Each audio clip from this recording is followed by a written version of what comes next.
Andy Dalton. In fact, it was Ahmad Brooks getting a big sack on third down, his first sack as a Packer, and Green Bay had the ball back. But Cincinnati's defense stood up, and Chris Smith and Carl Lawson sacked Aaron Rodgers, and after the punt, Cincinnati is across midfield at the Packers' 47. They lead it 21-7 over Green Bay, and we have 5:23 left here in the third quarter at Lambeau Field as Cincinnati gets ready to take over. All right, so 21-14 now after the Aaron Rodgers to Jordy Nelson touchdown pass made it that much closer, made it a 7-point game, and the Packers trying to rally after falling behind early and trying to dig out of a hole. Let's go to Brant Douglas in Nashville. It's been a good one between the Titans and the Seahawks, and a dirty one, too. And this game started very slowly, but since then things have gotten quite exciting. Both teams already scoring a touchdown here in the third quarter. Russell Wilson connecting with Chris Carson, and then on the ensuing drive, the Titans needing only 4 plays, and they took advantage of a free play on a defensive offsides, and Marcus Mariota found Rashad Matthews for just a little out pattern, and then Matthews was able to dance his way around multiple tackles and make it all the way 55 yards into the end zone. Since then, the Seahawks went 3 and out, and now the Titans are knocking on the door there within field goal range on the 24-yard line with a chance to extend their lead 16-14, 3:57 left to go in the third quarter. Thank you very much, Brent. You know, Jody, the Seahawks have been a team that's been tough to gauge so far. And maybe they're just like the Giants. Maybe it's just their offensive line is so bad that it just really takes away, you know, pretty much any chance they have in a game unless they play a perfect game. You answered your own question. That's exactly how I look at the Seahawks these days. Kind of like the Giants. It's got to start up front. We know the Seahawks.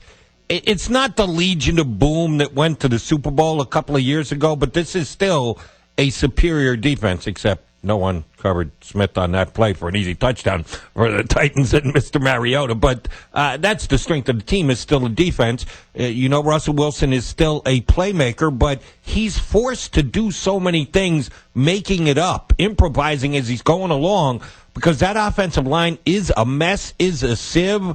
And, yeah, Seattle is going to have to win games in 1918 all year long if they're going to win, and I'm not sure that's a recipe for success. No, definitely not. And, you know, it's not – I use the Giants as a comparison, and it's a little different because Russell Wilson's a lot younger. But, boy, he's going to age if he keeps taking hits like that. You know, I mean, he's just you know, what more can you say? I mean, he gets hit hard when he's back there. And, you know, if these quarterbacks are going to be gun shy, I guess I can't blame them. That's the way it is back there. So, in any event, it was a fast start for the Chiefs. The Chargers are hanging in. Let's go to L.A. and get more on this one from Eric Geller. Eric, can you hear me? Yeah, I can hear you. I got you now. Sorry about that. It's very loud in here. It is 17-10 with a little over 5 minutes left in the third quarter. Both teams with 2 drives in the third quarter, resulting in nothing. The big story right now, running back Melvin Gordon for the Chargers. He is out with a knee injury and is questionable to return. He had 15 carries for 78 yards and a touchdown. Alex Smith, 10 of 11 for 91 yards, a couple of touchdowns. His passer rating 140.7. Phillip Rivers, 13 of 24, 160 yards, 3 interceptions, resulting in 17 Kansas City points. His passer rating, not a very good one, 35.4. So Chiefs are about to start their third drive deep in their own territory at the 10-yard line. 3 minutes and 50 seconds left in the third quarter. It is 17-10 Kansas City. Eric Geller from StubHub Center. All right, thank you very much. It's pretty loud in what is a very small and cozy venue. And right now, after a disastrous start in which Phillip Rivers was picked off 3 times in the first half, the Chargers hanging in. Do we know that they've sold all 27,000 seats? Question is, can everybody find parking at $100 a pop? I mean, really, that's taking advantage. Boy, that's chutzpah, as we like to say. It's called Uber, my friend. Think about it. Yeah, no, absolutely. Uber must love them. But an update from Lambeau is the Bengals look to increase their lead. However, Randy Bullock missed a field goal attempt, and it was seemingly a very short one. I don't know what the yardage was, but it's still 21-14 with 2:41 left in the third quarter. I think it was under 40, and it looked very makeable. So, yes, Packers dodge a bullet, only down 1 touchdown. And the Titans are now in front by a score of 23-14, and as Eric just told you, it's the Chiefs with the 17-10 lead over the Chargers. Coming up, we'll take a closer look at the Sunday night affair And also the Monday night game, too, coming up next. We'll talk with Sean Sheriff. Not sure of the pronunciation of the name. I don't want to, discount that. But Sean Sheriff, co-host of Sean and RJ on 105.3, The Fan in Dallas, as the Cowboys look to get back into the win column after falling last week. They're in Arizona tomorrow night. We'll talk to Sean in just a couple of moments. But right now, the latest sports update. Here's Seth Cantor. CBS Sports Radio. Sports Flash. We look at the late games. Third quarter, Titans lead the Seahawks, as you said, 23-14. Marcus Mariota, 208 yards. Russell Wilson, 11 for 22, 164 yards, 2 scores. Chiefs lead the Chargers 17-10 at L.A. in the third. Alex Smith, couple of touchdown passes, 3 picks for Phillip Rivers. Packers have closed the gap, but still trail the Bengals 21-14 in the third quarter. Andy Dalton, 13 of 16, 137 yards. Touchdown passes to A.J. Green and Giovanni Bernard. Aaron Rodgers, 14 of 20, 138 yards, 2 scores, but a pick. Raiders look to stay unbeaten, try to go 4-0, facing the Redskins on the road. Cowboys visit the Cardinals tomorrow. Meanwhile, Patriots a 36-33 win over the Texans in Foxborough. Tom Brady, 5 touchdowns, 378 yards. A thrilling win for the Eagles over the Giants in Philly, 27-24, thanks to a 61-yard field goal by Jake Elliott as time expired. Giants dropped to 0-3, Eagles 2-1. The Saints get win number 1, a 34-13 blowout win over the Panthers in Carolina. Bills get a big one over the Broncos at Orchard Park. First Denver loss. Buffalo 26-16 winners. Tyrod Taylor, 213 yards, 2 touchdowns, went 20 of 26. Falcons stay undefeated, beat the Lions 30-26 in Detroit, and Chicago Bears beat the Steelers 23-17 at overtime. And a big day for Case Keenum. 3rd and 3, pass right, caught Diggs at the 40, space for the 30, and it's loose! 10-5 touchdown! 59-yard touchdown, Keenum to Stephon Diggs. That is the Vikings pulled away. Minnesota 34-17 winners. Keenum 25 of 33, 369 yards, 3 scores. Colts beat the Browns 31-28. First win for Indy. Browns stay winless. Jets beat the Dolphins 20-6. Josh McCown 18 of 23, 249 yards with a touchdown. And with that, the Jaguars a 44-7 win over the Ravens. Joe Flacco just 8 of 28, 28 yards and 2 picks. I'm Seth Cantor. Fantasy football players, check out Fantasy Football Today, Sunday mornings at 11 Eastern on CBS Sports Radio. CBS Sports Radio.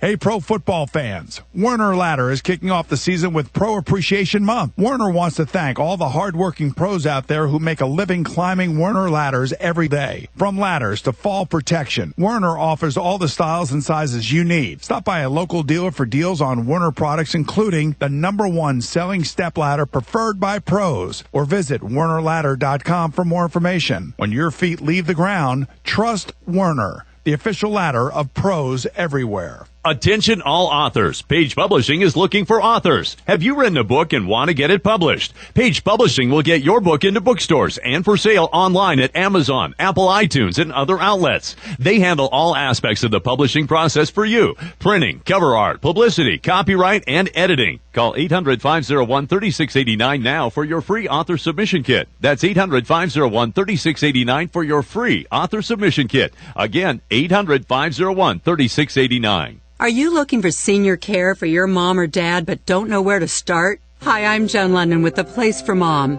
Nobody knows your parent or loved one better than you, and nobody knows senior living better than the experts at A Place for Mom. It's a free service, and we've helped thousands of families find the right place for their mom or dad. There's a place for answers, A Place for Mom. Call today. Call A Place for Mom at 1-800-395-0633. That's 1-800-395-0633. Does your basement or crawl space have damp, musty odors? Do you worry about indoor gases and pollutants? Everyday living generates moisture that can nourish mold and odors, even asthmatic triggers. Indoor pollutants linked to respiratory ailments, birth defects, and cancers can become trapped in your home. You can't buy health, but you can buy Wave's moisture control and air quality products. Wave Home Solutions for a dry, healthy home. Satisfaction guaranteed. Go to dryhome123.com. That's dryhome123.com. I'm Chuck Woolery, and this message is for everyone suffering from back pain. Now, if you're driving in your car right now, I'm sure every bump, every little crack you run over feels like a giant speed bump, sending shooting pain through your back, pain you'll be feeling all day. Back pain like that makes a 30-minute commute feel like a punishing 2-hour drive. But here's some good news. If you're by a CVS or Walgreens, pull in right now. Walk back to the pain relief aisle and get Australian Dream Back Pain Cream. It's in a purple box. Australian Dream is real effective medicine that really works. Rub it where it hurts. Give yourself some relief. Try Australian Dream Back Pain Cream backed by the empty jar guarantee. Use the entire jar. If it doesn't relieve your back pain, I want you to send back the empty jar for a full refund.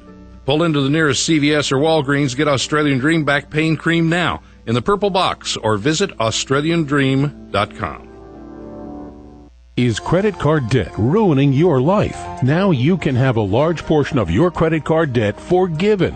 Get Relief Today wants to give you free information that shows you how. This program is proven to work for credit card debt, medical bills, and department store debt. Thousands of people have used it to have a portion of their credit card debt forgiven. Call now for free information and a consultation. We'll give you the secret to this money-saving program absolutely free. Get eye-opening information that could save you thousands of dollars a year or a month, depending on how much you owe. In fact, the more you owe, the more you can save. All you need is to owe $10,000 or more in credit card debt, medical bills, or department store debt to qualify. So call for free debt forgiveness information now at 800-207-8558. That's 800-207-8558. Discover the secret to having your credit card debt forgiven. Call 800-207-8558. 800-207-8558.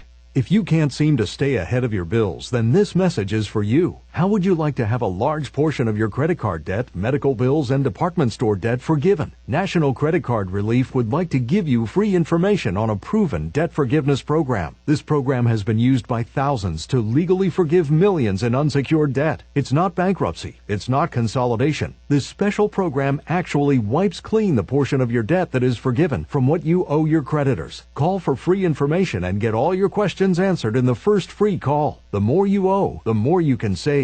If you have at least $10,000 or more in credit card bills, this debt forgiveness program can be very effective. Call for free information and find out more now. 800-291-6670. There is no cost or obligation for the information. Don't wait. Call 800-291-6670. That's 800-291-6670. Get your debt problem solved. Call 800-291-6670 today. Not available in North Dakota.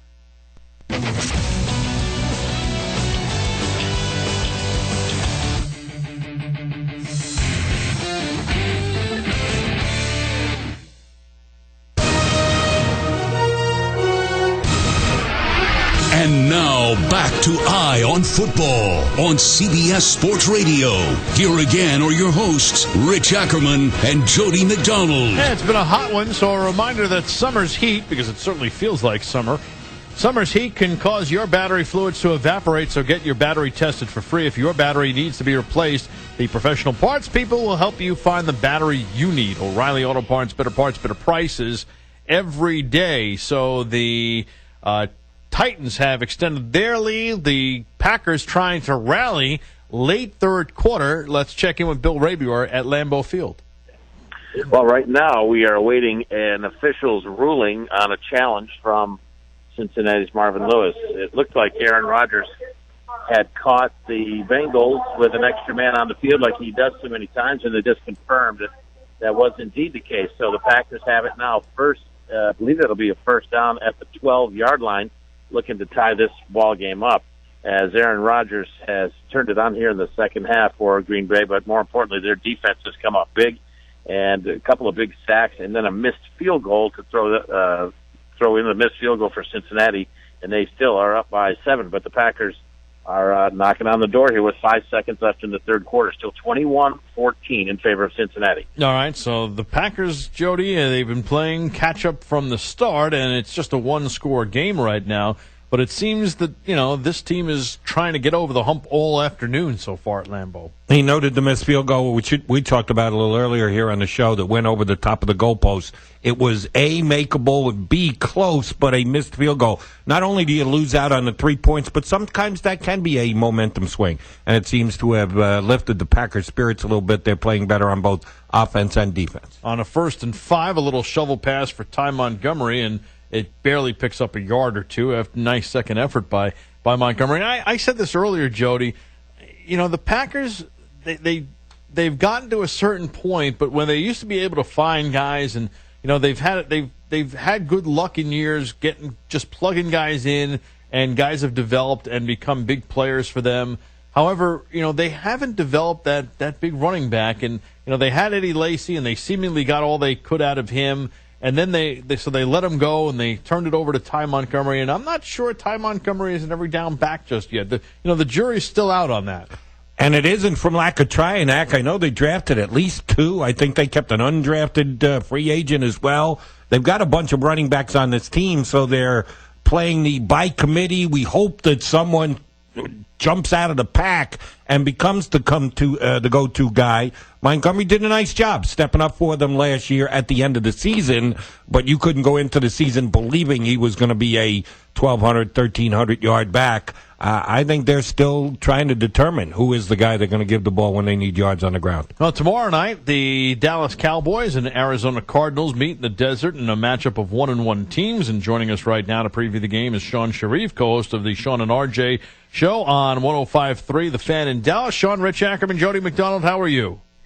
What's up, guys? I'm doing well. Thanks for having me. Absolutely. Thanks for being with us. So, a big opening win over the Giants, only to come up short last week in Denver. And the big vision that is left in our memory from that loss last week is Ezekiel Elliott not chasing down the runner after the interception, just standing by idly. And that kind of summed up the frustration. Obviously, there's been a lot going on, and, we don't even have to get into that part of it, but there's been a lot going on with Ezekiel Elliott the last couple of weeks and months. How much has that weighed on him? Well, it's kind of an impossible question to answer because they keep Zeke pretty quiet from the media. Of course, everyone took that play where he kind of gave up last week as an indicator that, it's funny. When he grinds it out against the Giants and has a really nice game to start off the season, then the guy can block out all the distractions. But then when he sits there and struggles against Denver, also with an elite defense, now is the legal stuff playing into his head? Is it starting to affect him mentally? So I really do think it was more of him getting shut down, which has never happened to him throughout his entire career. More that than the legal stuff. And give kudos to the Bronco defense because they had a lot to say about him having as bad a day as he did. Ezekiel and what was playing in his head and everything else aside, the Dallas defense got shredded last week by the Broncos, and they had their question marks coming into the season with suspensions and a couple injuries and a whole bunch of new guys turnover in that defense, but it was phenomenal week 1 against the Giants. What was the difference between defense week 1 and defense week 2 for the Cowboys? Well, the difference to me is Odell Beckham. We're going to look at that Giant win and say, yeah, they avenged last year. The Giants ended up sweeping the Cowboys, and the Cowboys come back and they get their revenge. But Odell Beckham was out on the field. Say what you want about him. Say what you want about his dancing. Say what you want about his hair. We saw today the guy is freaking electric. And you had the Cowboys secondary going up against Sterling Shepard and Evan Ingram versus Demaryius Thomas and Manny Sanders. And last week, the Cowboys have a bunch of no-names anyway, had a couple starters go out. Orlando Scandrick did not play. He's thought of as one of the best slot corners in the league. Then you lose Nolan Carroll, who's a starter on the outside. Then you end up losing a rookie, Cheeto Awuzie, and they had a bunch of backups, rookie backups. This was the gamble with the Cowboys picking so much secondary in the draft. They were going to let a lot of veterans go. Again, not a lot of great veterans, Brandon Carr, Morris Claiborne, J.J. Wilcox, Barry Church. but they were experienced. They had played together, and now you're throwing these guys, Jordan Lewis out of Michigan, Cheeto, who I said out of Colorado, Xavier Woods is a guy who was playing cornerback. He's a safety, guys. So to me, it was the inexperience of the Cowboys secondary against all-pro receivers that got them torched against Denver, and no Odell Beckham in Week 1. Well, what kind of opportunity is in front of them tonight against a Cardinals team that is banged up offensively, and especially Carson Palmer, who's suddenly looking.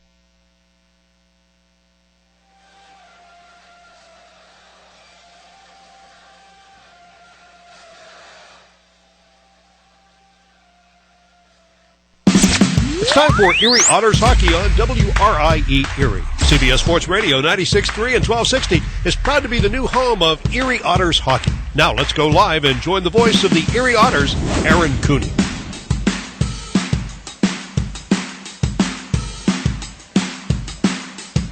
Friday night in Kingston didn't go as planned as the Erie Otters look to continue their opening road swing. A visit to the K-Rock Center in the Kingston Frontenacs. After another scoreless first period to get us underway, it was the Fronts opening things up with the game's first goal, 2:49 in.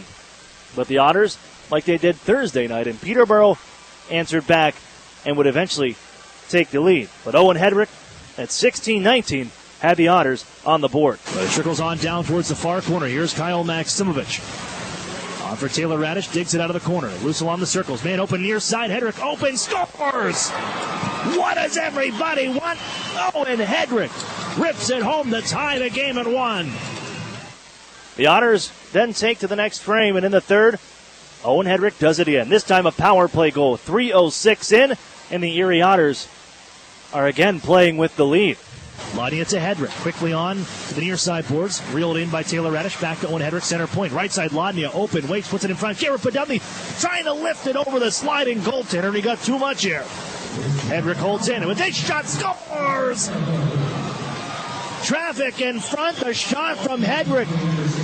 Seeing eye gets through, and the Otters take a 2-1 lead. That's 2 for Owen Hedrick. And although the Otters feeling pretty good, it was penalty trouble towards the end of the third frame that would find them in this predicament, as leaving open 42 goal scorer and fresh off the NHL draft, Jason Robertson, a second rounder of the Dallas Stars, would tie things up to eventually force overtime for the first time on this young season for both squads. And as the Otters tried to start with their offense, and Taylor Radish, Kyle Maximovich, and Owen Hedrick unable to connect, Erie once again lost Jason Robertson, and he made him pay.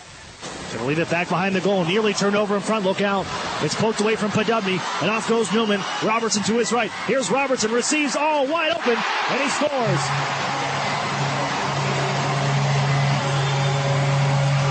Jason Robertson, the hero, ties it up at 2, and then ends things in overtime as the Kingston Frontenacs take the game 3-2.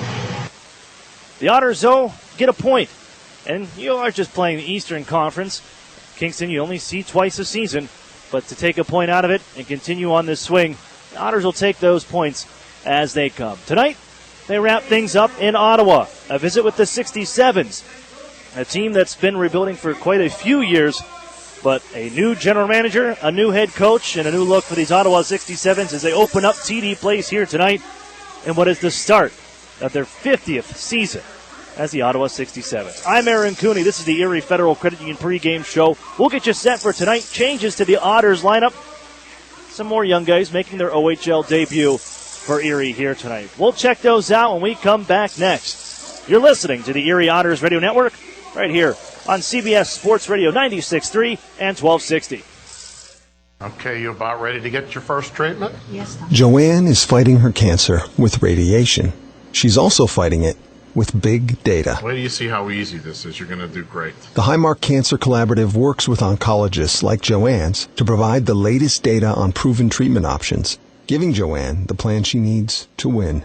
Creating new standards in cancer care is living proof.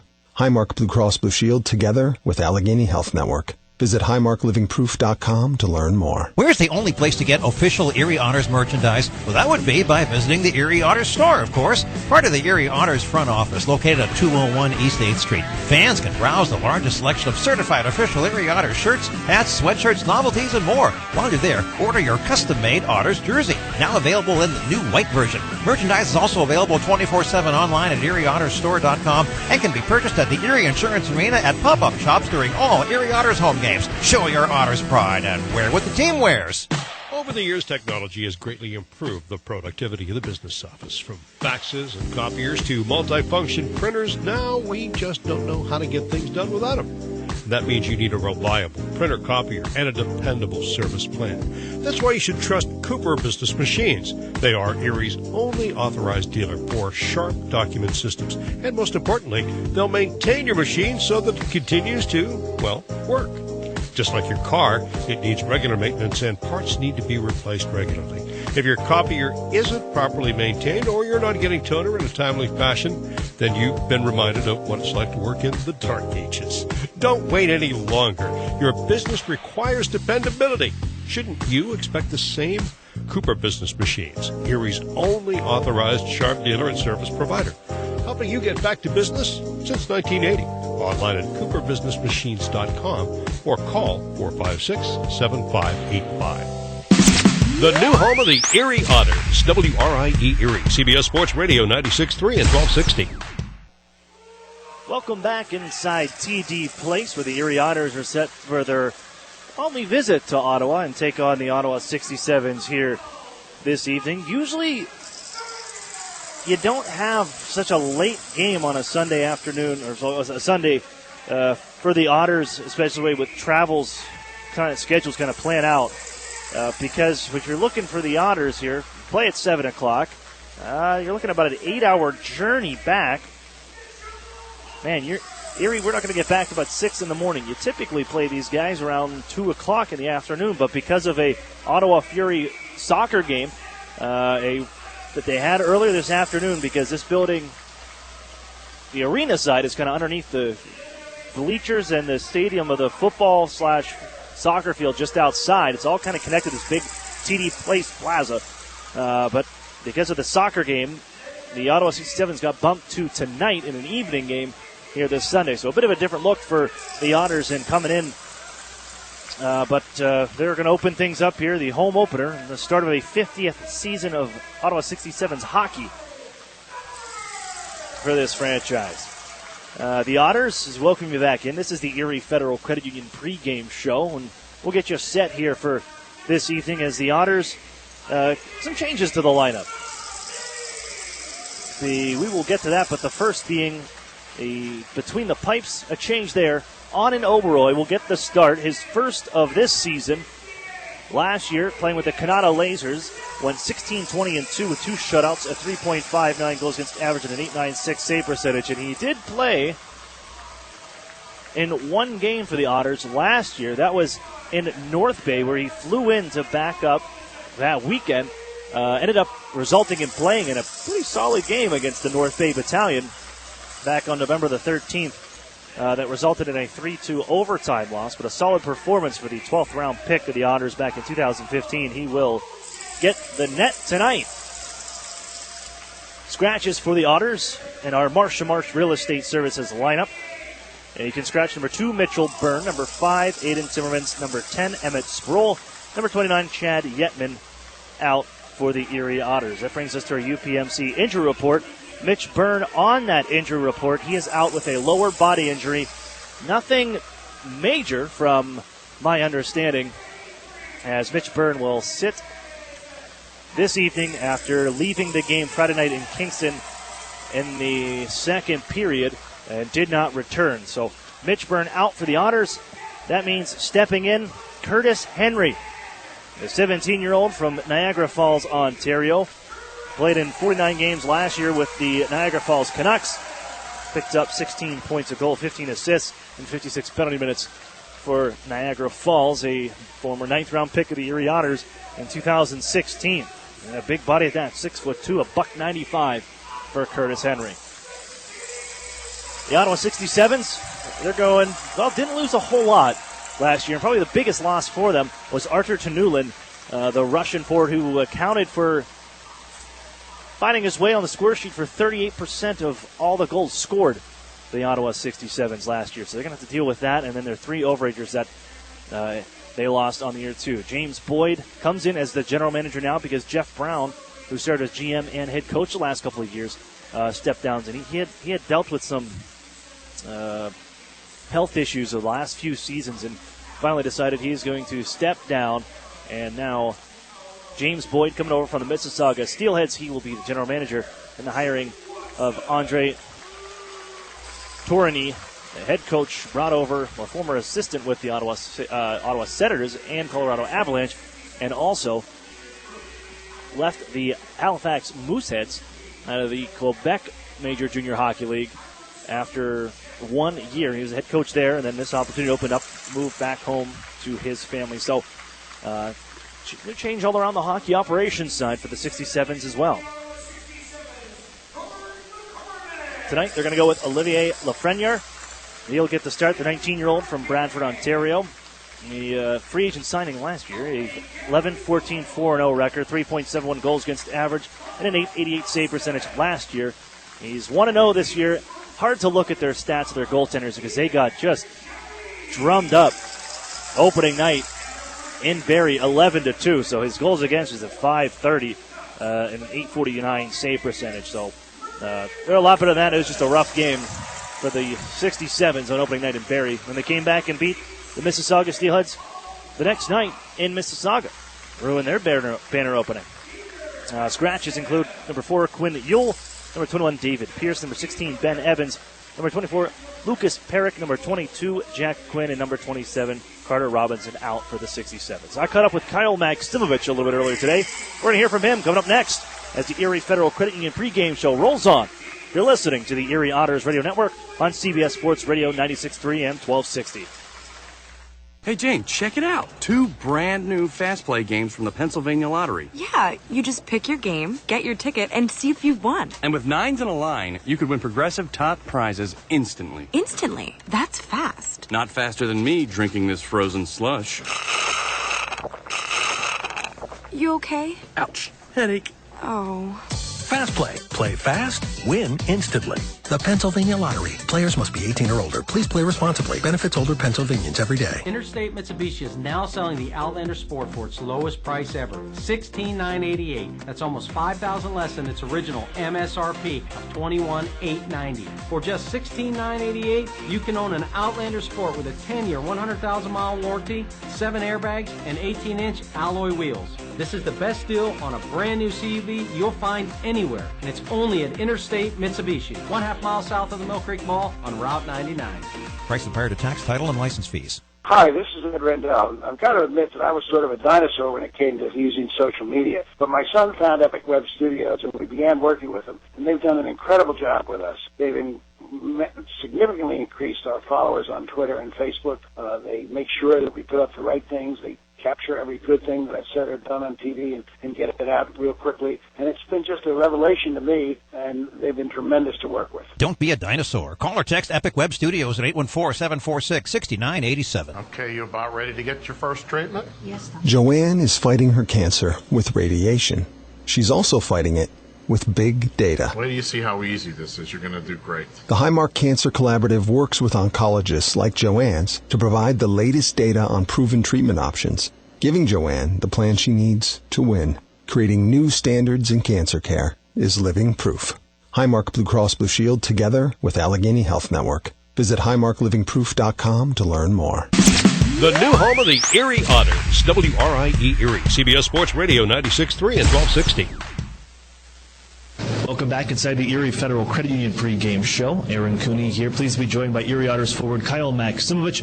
Kyle, for this group, looking back at last year and always the run, but for the off season, for you, another year gone past with the draft, and you come into this season, you get a chance to go and hang out with the Chicago Blackhawks, play in the Traverse City tournament. But for your development, where does that move you along to where you want to be and ultimately achieving goals you're looking for individually wise? I mean, it's a great experience, just be able to see what it's like at the next step and see what it takes kind of thing. Being able to bring that back here and bring that back into my game is very helpful. And, obviously I want to be drafted or, sign a contract. But, it helps with that and helps with striving for my goals and trying to get to where I want to be. And for you, even though going undrafted, there have been some guys in your playing career with the Erie Otters that have signed some pro deals. And you look at Darren Radish last year that maybe it took to the OA year. But for yourself, what goals and what have you learned maybe from those guys that you can take and apply to yourself when you're looking to do the similar thing and find that pro contract in the couple years of junior eligibility that you have left? I think it's the biggest thing is just trying not to be phased. I mean, it's always tough not being passed up or searching for that contract. But you look at Darren, he had multiple times where I believe he should have been drafted as well, and he kept striving forward and he kept trying to prove everyone wrong. I think that's one of the things I gotta keep in mind and continue and strive to prove people wrong and let them know that I should be there. After everything accomplished last season with this team, the OHL championship, and as far as the team made it to the Memorial Cup final, a lot of turnover. Did you change at all your approach coming into this season, knowing that, for me, Kyle Maximich, I'm going to be leaned on a lot as one of the leaders and one of the top producers probably for this team? It's a different team this year. We got a different look, definitely, but I think coming into this year, there's a lot more responsibility, a lot more weight that kind of falls on our shoulders. Guys like Ivan Lanya, Radish, Owen Hendrick, Garrett Pnub, it's guys like us. We got to kind of pick it up a little bit and help the team out. And I think we'll be fine this year. I'm not too worried. I know I got to pick my game up, and if I do that, I can help the team out. Now, you were a 16-year-old coming into this league and joined this team, and had some fun in that first year as well. But that learning process, you had seen guys and some older players that have gone and moved on. What about for you now as that older, leader on the team? What are you telling some of these younger guys when you look at first-year players and first-round pick like an Emmett Sproul, and you go down the list for their first action around the OHL? Just take it all in kind of thing. It's crazy to think it's my fourth year now in the league. I still remember when I was a rookie, and you just got to take it all in, learn as much as possible, and not get too stressed if you're not getting the playing time or the looks you want from the coach. I mean, it's a long journey, and you just got to take advantage and soak up everything you can. Just a small sample size, but a couple games already with the team. But have you noticed a different, playing style for you guys on the ice? It seems like the team has to work a lot harder for. Okay. Thanks, this is Kyle. Have fun tonight here in Ottawa. Thank you. That's Kyle Maximich of the Erie Otters. Face-Off is next. You're listening to the Erie Otters Radio Network on CBS Sports Radio 96.3 FM and 1260. $99.88 or $149 a month on a brand new Mirage or G4? Take your pick. Come see the sporty Mitsubishi Mirage or the sleek G4 sedan. Both get up to 40 miles per gallon and both come with a 10-year, 100,000-mile warranty. Own one today for only $99.88 or $149 a month. Only at Interstate Mitsubishi, 1/2 mile south of the Mill Creek Mall on Route 99. Prices prior to tax, title, and license fees will require financing through dealer and direct lending service. Hey, Jane, check it out. 2 brand new Fast Play games from the Pennsylvania Lottery. Yeah, you just pick your game, get your ticket, and see if you've won. And with 9s in a line, you could win progressive top prizes instantly. Instantly? That's fast. Not faster than me drinking this frozen slush. You okay? Ouch. Headache. Oh. Fast Play. Play fast, win instantly. The Pennsylvania Lottery. Players must be 18 or older. Please play responsibly. Benefits older Pennsylvanians every day. The Sheraton and Courtyard Erie Bayfront Hotels are proud sponsors of the Erie Otters. Join them for their pregame and postgame celebration at the award-winning Bayfront Grill or the brand-new Shoreline Grill, located just minutes away from all the action. Let them help you fuel up for the high-energy game with their extensive menus and craft brew selections. You ought to be dining with the best. The Sheraton Erie Bayfront Grill and Courtyard by Marriott. Okay, you about ready to get your first treatment? Yes, Doctor. Joanne is fighting her cancer with radiation. She's also fighting it with big data. Wait till you see how easy this is. You're going to do great. The Highmark Cancer Collaborative works with oncologists like Joanne's to provide the latest data on proven treatment options, giving Joanne the plan she needs to win. Creating new standards in cancer care is living proof. Highmark Blue Cross Blue Shield together with Allegheny Health Network. Visit highmarklivingproof.com to learn more. The new home of the Erie Otters, WRIE Erie, CBS Sports Radio 96.3 and 1260.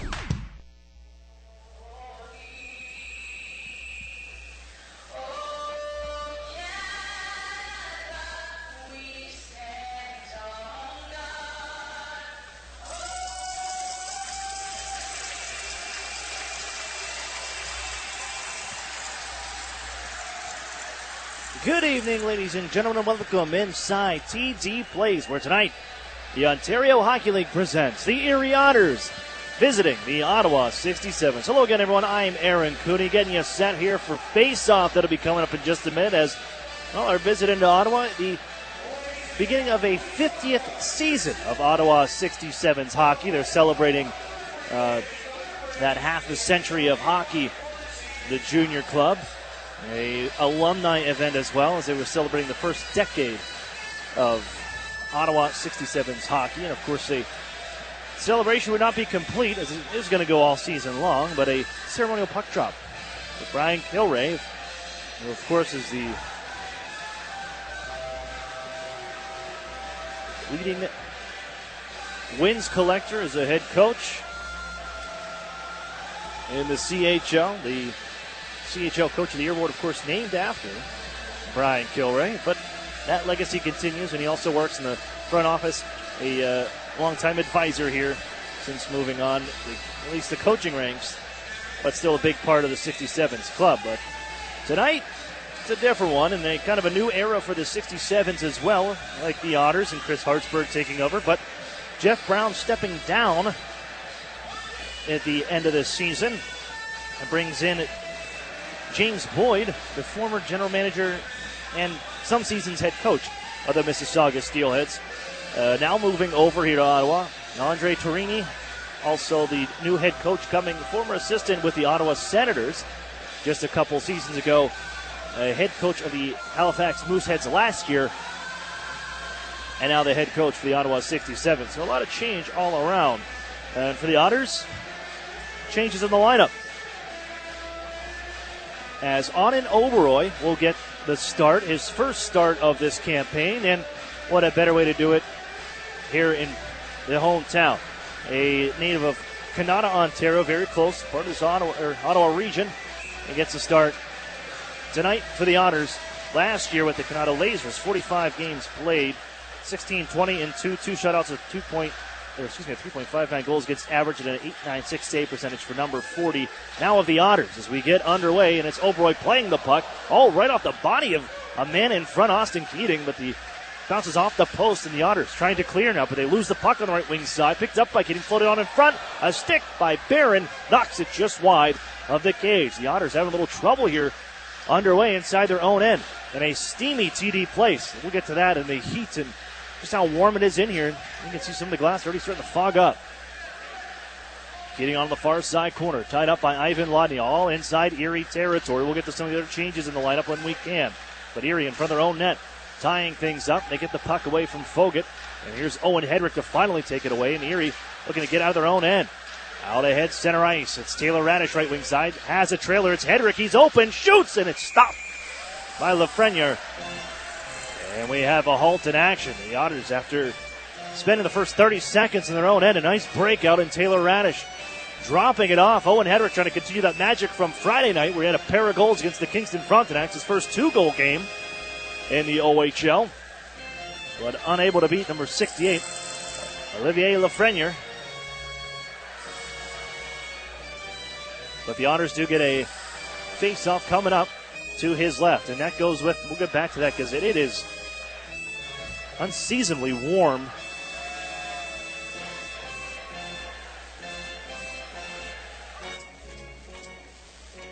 here in Ottawa. And they had the soccer game earlier. That's just outside part of this building. but it's warm inside this building as well. They had some extra fans running, trying to cool the place down, but sweat's still beating even me sitting up here calling the game from high atop the stands as the Otters back in their own end have one deflected from long range towards the goaltender, Oberoi. Down in the butterfly, catches it right across the Otters script logo on his chest, and he holds on. Other changes for Erie with Mitch Byrne out of the lineup with a lower body injury. That's going to bring in Curtis Henry for his first OHL game. A face-off shot right off the draw, stopped by the paddle of Oberoi in the 67's. Looking to go out the blue line. That pass off the mark and flies right past number 77, Kyle Oger. Erie, man wipes out on the near side. That was Podubny as the Otters pick the puck up, bring it on towards the front of that, looking to center from the offensive side. And just through the legs of Cade Robinson. He'll chase it down, 46 and white to the near side corner, but it's bumped along far wall and pushed up and out to center ice by Ottawa. Back in and right back in as the Otters grabbed it from the 67's logo. As Alex Gritz got it across the blue line, but not much further. But Erie steals at center, and it's Joe Mack into the lineup. His shot off the left wing circle, sails high and off the end glass. Mack chasing after it. He got a puck, found it back and behind the net. Out there with Max Golod, who got entered back in for the Erie Otters. But down along the side of the cage on the near side post, Lafreniere makes the stop. Ottawa, rough start to the season. Their first game opening night Thursday in Barrie against that rejuvenized and young, speedy Barrie Colts team, who handed the 67's a 11-2 loss Thursday night. They rebounded the next night and defeat the reigning Eastern Conference champion on Mississauga Steelheads in their home opener. And now sit here for their home opener of their own. As the Otters poke the puck onto their near side corner. A little twirl by Ivan Lodnia finds Max Simoch out at center ice, and Taylor Radish brings the puck in, would have been offside, and allows Ottawa to send it back the Otters' way. A bouncing, knuckling puck to the far corner. There's Jack Duff for Erie. Try the near side. Duff got hammered over on the far side by Travis Barron. He's loading it up, and Barron steals the puck, lets one fly, and it's stopped by Oberoi. Had the chance to talk to Chris Hartsburg. You're going to hear that interview during the first intermission, but Jack Duff, well, that's what happens when you admire your pass just a little too much, even if you're in your own end. And Travis Barron is one that can certainly play with a little sandpaper and use his body at 6'1", $193, a late-round pick of the Colorado Avalanche back in 2016. And the Otters, they're happy just to get the puck out to center ice. As Ottawa, they are moving here to start the beginning of this one. 3 minutes in, still no score. And a big check, down goes Gurney, just laid out by Ohatyuk. He's got it now, the Russian defenseman, 16-year-old, and their first-round pick at the CHL import selection, Nikita Ohatyuk. As he clears it out to center ice, the Otters tag up, throw it right back into Ohatyuk's corner, and he'll move the puck on for his defensive partner, Hudson Wilson, who can't clear. Ohatyuk to trickle back towards his own goal, find the biscuit there, and now start moving it on forward. Out towards center, and on the backhander, it's sent into Erie territory. Back is Max Golod as he's shoved off the puck, but recovers and moves it up one hand on the stick along the near side wall, and off go the Otters, breaking out towards center ice. Max Golod moving on in from the right wing side, throws to the front, and a shot, they score! Carson Edwardson, the man in front. Erie on a 3-on-2 break makes it happen, and it's number 8 in white, putting the Otters on the board first.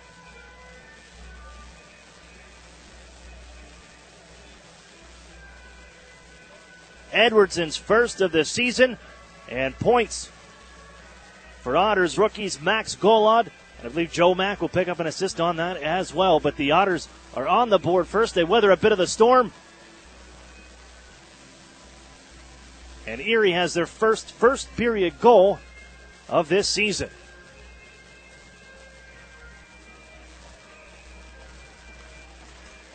Comes at 3:56 of this first.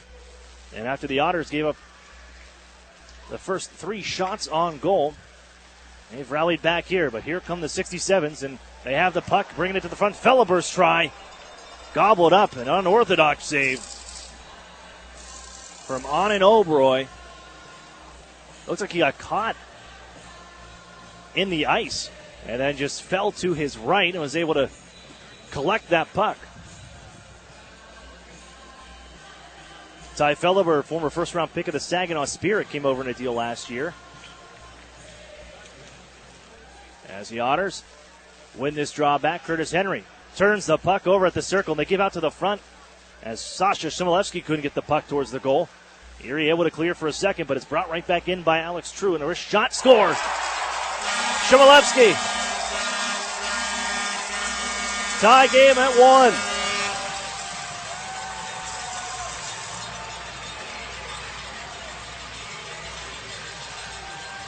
Didn't take long to knot things up.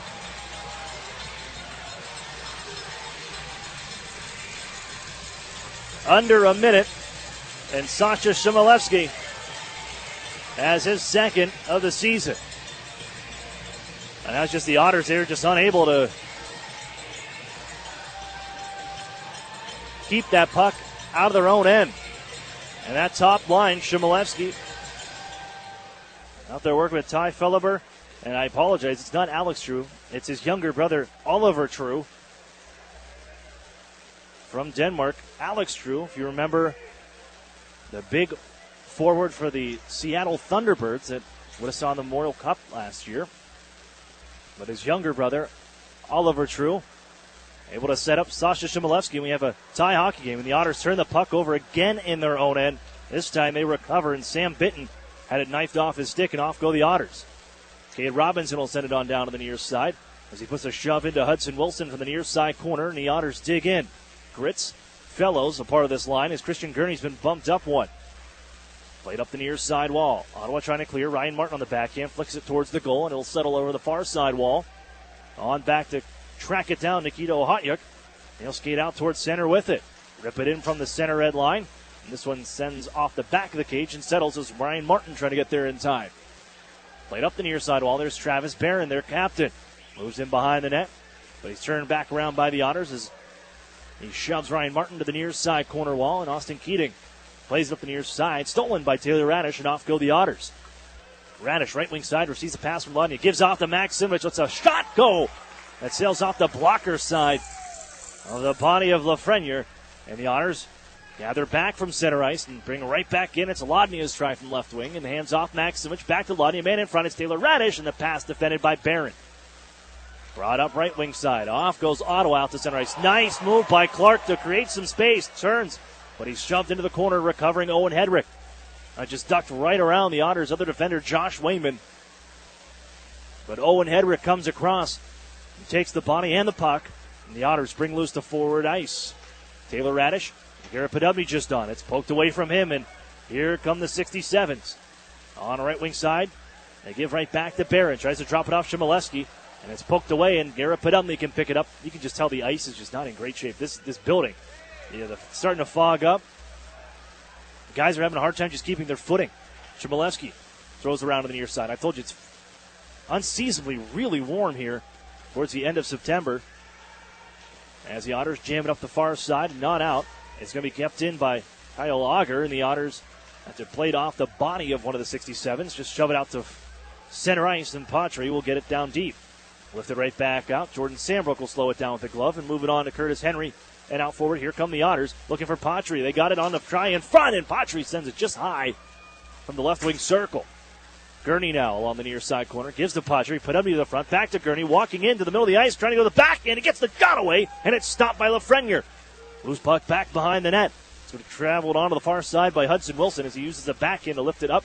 But Curtis Henry pinches in. Kept it alive. Hoffenmeyer recovers. Knocked out to center ice. And this one bouncing around near the Otters bench. Dashed in along the near side wall, but the Otters, Sambrook sends it forward one more time, and the third line goes to work for Erie. Grits leaves it down low for Cade Robinson, who gets put to the boards hard. And allows that puck to be picked up as Ohatyuk, nice springboard pass on out towards center ice. Tossed in on the right wing side by Graham Clark. And the Ottawa 67's, 2 men on 1. Ryan Martin somehow comes out with that puck from the pileup. Brought it near side and flips it forward. But it goes off a body of one of the 67's. Martin's got to travel back after it and now just shovels it out to center ice, and Patrick Fellows will take over. Fellows holding. Looks for an option, and he finds Duff on the left wing side. Lets a try go, and it's off a stick high and wide. Fellows now twirling on the near side. They give out to the blue line. Ryan Martin softly sends it for Mack along the near side corner.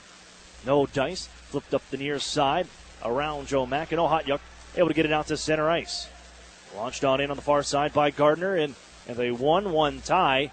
Here, goal scoring early in the first at 11:20 to play. Max Golod turns it around.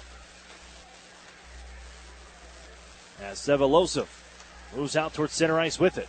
Poke checked at the Otters line, but Bitten will bring it in for the 67s.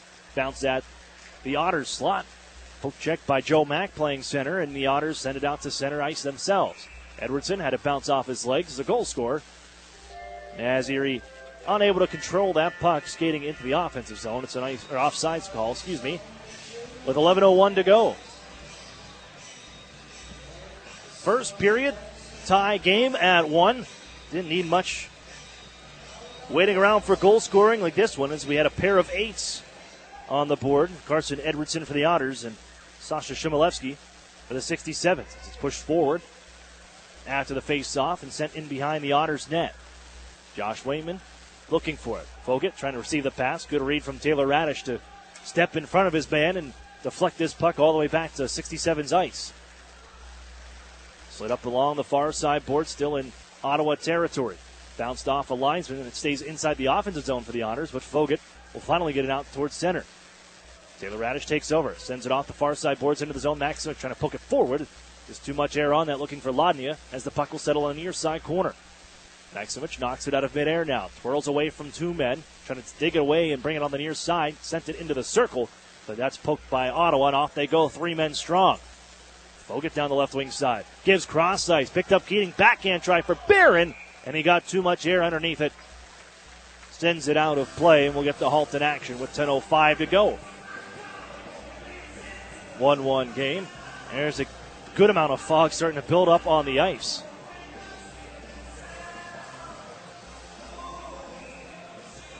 This is a late game here in Ottawa. A couple of 2 o'clock starts in the OHL. 3 games now final. This is the last game of the evening on the OHL slate. We'll get to those scores during the intermission right after we hear from Chris Hartsburg, as Ottawa coming back after it. Here's Shimilevsky digging away in front with the Otters. And on an Oberoi, able to stymie him and force him back out to center. Noel Hoffenmeyer sends it on into the near side corner. Roughed up by Curtis Henry of the Otters. They tie up along the near side corner. 267s. Now Garrett Podubny in to help out to even out that fray. True takes it away, gives out to Shimilevsky. Dish back out in front. They couldn't get it to True. The Otters defense, Curtis Henry, stick down, deflects it onto the near side corner. And Henry will get there, flip it up off the glass, not out. Hoffenmeyer keeps it alive, almost turned the puck over. Now the Otters step in front of the intended receiver, True, and Patry will put it on goal from long range as he comes off on a shift change. A little over 9 minutes to play in this for opening frame. All tied up at 1. 67s and Erie Otters, right wing side. Here come the 67s. In back behind the Erie net. To the near side corner and give to the point ball. Right side, thrown towards the goal by the defenseman. No goal. The wraparound tried behind the goal. 2 cracks at it for Clark. And reaching with the right pad was the Otters' Oberoi. Denies on the wraparound, and near the Otters find the rebound. And he'll skate the center with Cade Robinson. He comes bolting down the right wing side into the zone and tries to center from the corner. That's off the mark. Ryan Martin will keep it in. Throws it towards the goal where it's covered. Caught by the left paw of Lafreniere to get a stoppage with 8:34 to go here in the first period. We are all tied at 1.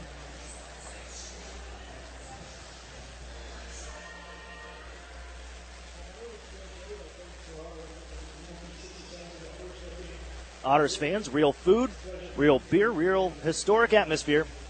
That's what you'll find at the brewery at Union Station. Erie's original brew pub and restaurant, located downtown at 123 West 14th Street. That's the brewery, proud sponsor of the Erie Otters. With that Carson Edwardson goal, it's another $10 to Shriners Hospital from Plyler Entry Systems, and Plyler Entry Systems, cash for kids. So for every goal the Otters score this season, Flagler Entry Systems is going to donate $10 to Shriners Hospitals for Children. So a total of $80 right now. The Otters 8 goals as we're knotted up at 1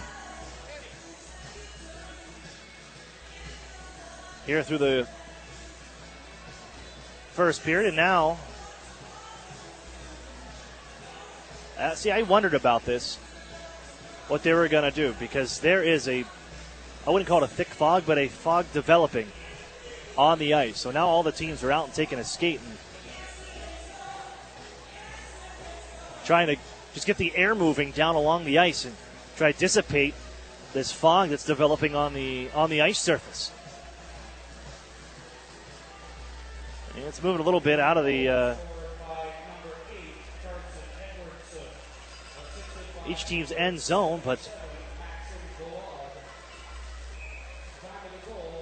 it's pretty clear that this is going to continue to pick up.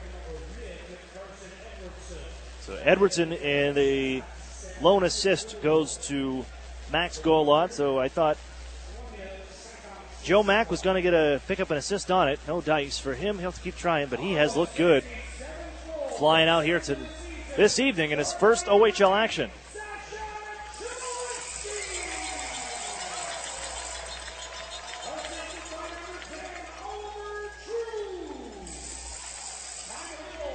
It looks like we're back to hockey. Will be all right, and the Otters win the draw back, but out of the reach for Josh Wayman. And the Otters out to center ice as Shimoleski hip checked. Ouchtown Population U Pro. Shimoleski dumped by Owen Hedrick.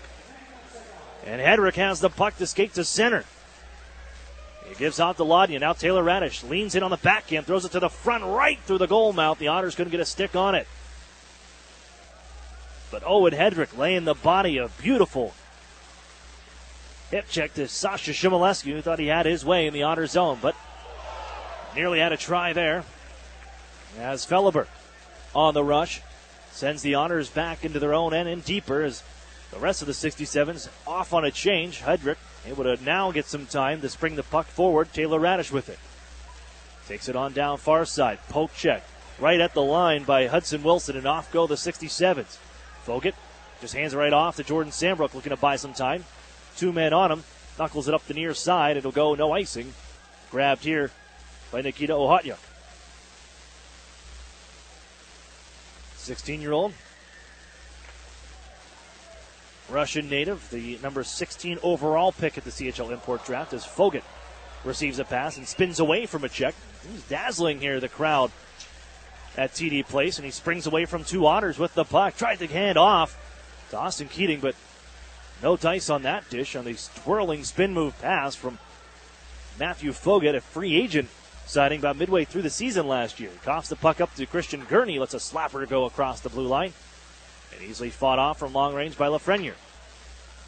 Looking on the far side, Ottawa skated up off a linesman's skate, and he comes across the blue line and brought right back in by Stephane Patry. Lets it fly, and that shot was blocked, that time by Noah Hoffenmeyer. Alex Dritz keeps it alive, but not very long. Austin Keating up off the dasher and out. Nice play by Ryan Martin to corral it and bring the Otters forward. 3 in white, gets across the blue line. Erie coming 4 men strong. The dish behind Patrick Fellows, and he'll spring over the far side corner and look out. It's going to be a chance for Ottawa with Martin trapped 2-on-1 with Bitten coming down the left wing side. Bitten moving in with a man in front, looking for Clark, and he sends it just wide of the goal. And Erie will just send it out to center ice and take a breather. Kevin Ball coming right back in. We were just trading chances up and down the ice. Here's Fellows with a steal, and he can move forward. Trying to move there with Joe Mack. Fellows left wing side, looking for Mack. He'll let the shot go wide. Ends up behind the net. Fellows will find the puck out of the near side corner. Mack heads to the front of the net. Erie goes to the blue line. Jacked up. Wrist shot through traffic. Save made Lafreniere, and he covers up quickly. As Joe Mack and Max Golod in the front of the net, trying to get there in time. But Olivier Lafreniere will cover in time. 5:46 to go, first period. We're all tied at 1. But the goals coming just nearly 30 seconds apart. The Otters open the scoring At 3:56 from Carson Edwardson. Came right back at number 8 of their own, Sasha Shimilevsky. Here are the Otters traveling back into their own end as the 67's pressing now. And Erie, a lot of men in front of their own net. And it's their own guys. They get all jammed up, but luckily for them, they're able to knock it out to center ice. Brought right back in, though, by the 67's. He's trying to track it down in behind the net. Jack Duff will take over for Erie, looking for Taylor Radish. Passed off the mark, and it's bounced around as Carson Edwardson got it out to center ice. Brought right back in by Gardner. Erie takes over at their own circles. Jack Duff. Room ahead, so he'll skate it all the way across ice and send it in softly. Lafreniere will slow it down behind the net and leave it on behind the goal. The Otters steal it away. They give to Max Simic with the wrister. That sails high off the glass, out of play. After the dish and a good forecheck from Taylor Radish to get down there first and take the puck away from the defense and found Max Simic.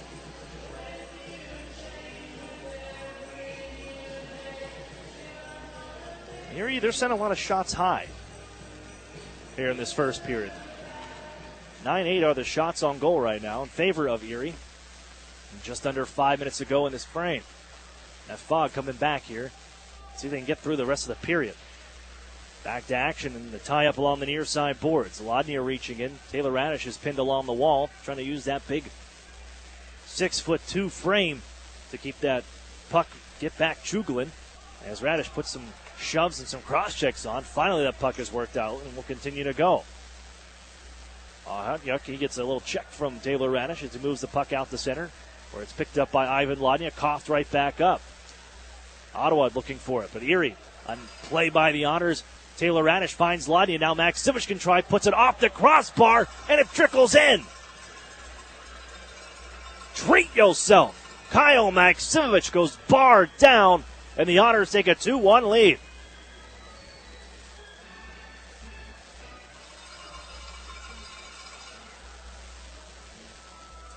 Well, Taylor Radish, after that battle along the near side wall, going at it with Nikita Ohatyuk. They continue to go back and forth, and then it's Ohatyuk out at center ice. They just showed the replay of it too, but out at center ice, Radish recovering defensively, knifes it away from Ohatyuk, and that opens things up. And a 2-on-1 with the defender trapped on the opposite and wrong end of the red line. Lodnia finds Maksimovic, puts it up off the crossbar. That shot didn't go in. It's it bouncing off the backside of Oliver Lafreniere, and it rolls into the back of the net just across the goal line. Back to action. Hoffenmeyer leaves it on far side wall. Ty Felleber. They hand off to Oliver True. At 6'3", 190 pounds, had it poked away from him by the Otters defense, but it's brought right back in. Felleber, the speedster, gets around a man, and he scores.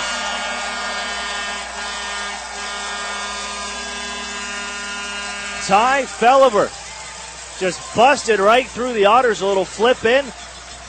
Blew past all five before they even realized what happened, and then chips it over the shoulder.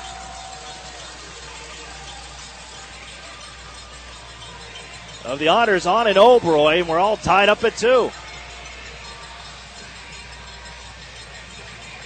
And you got to give credit the whole time to Ty Felleber. He took the puck after the Otters cleared out the center. The Otters just lackadaisical right there defensively. Nobody picked up a man. Felleber just slipped right through and the entire 5 on the ice, and then just snapped it over the shoulder of the Otters goaltender. And get back to action. Well, not for very long, because the 67 just put it out of play from their own end, and Erie's got the first power play. Ohatyuk. The 16-year-old will sit for delay a game, and Erie's going to have the power play unit on in the final 3:08.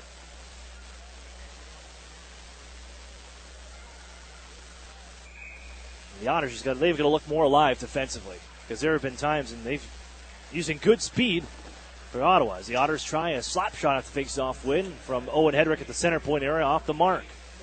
And onto the power play. Erie's scored a power play goal in each of their games so far this season. Taylor Radish back to Hedrick, center point, winds up, doesn't shoot. Hands off to Lodnia off his stick, trying to give right back. That's picked off. And off come the 67s. Travis Barron gets around Hedrick, moves it on goal to the backhand. Save, made the rebound. It's Keating. 3-2 Ottawa.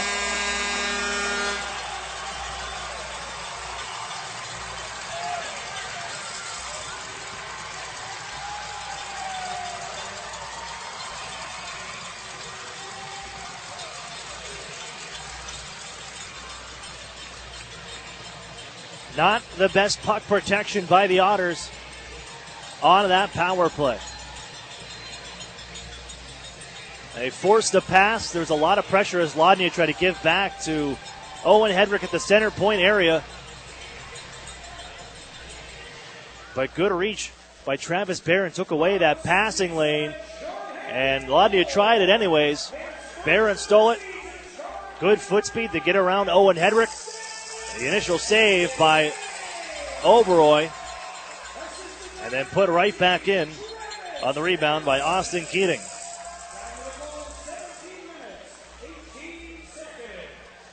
And just seconds apart, the Ottawa 67's have their first lead of the game.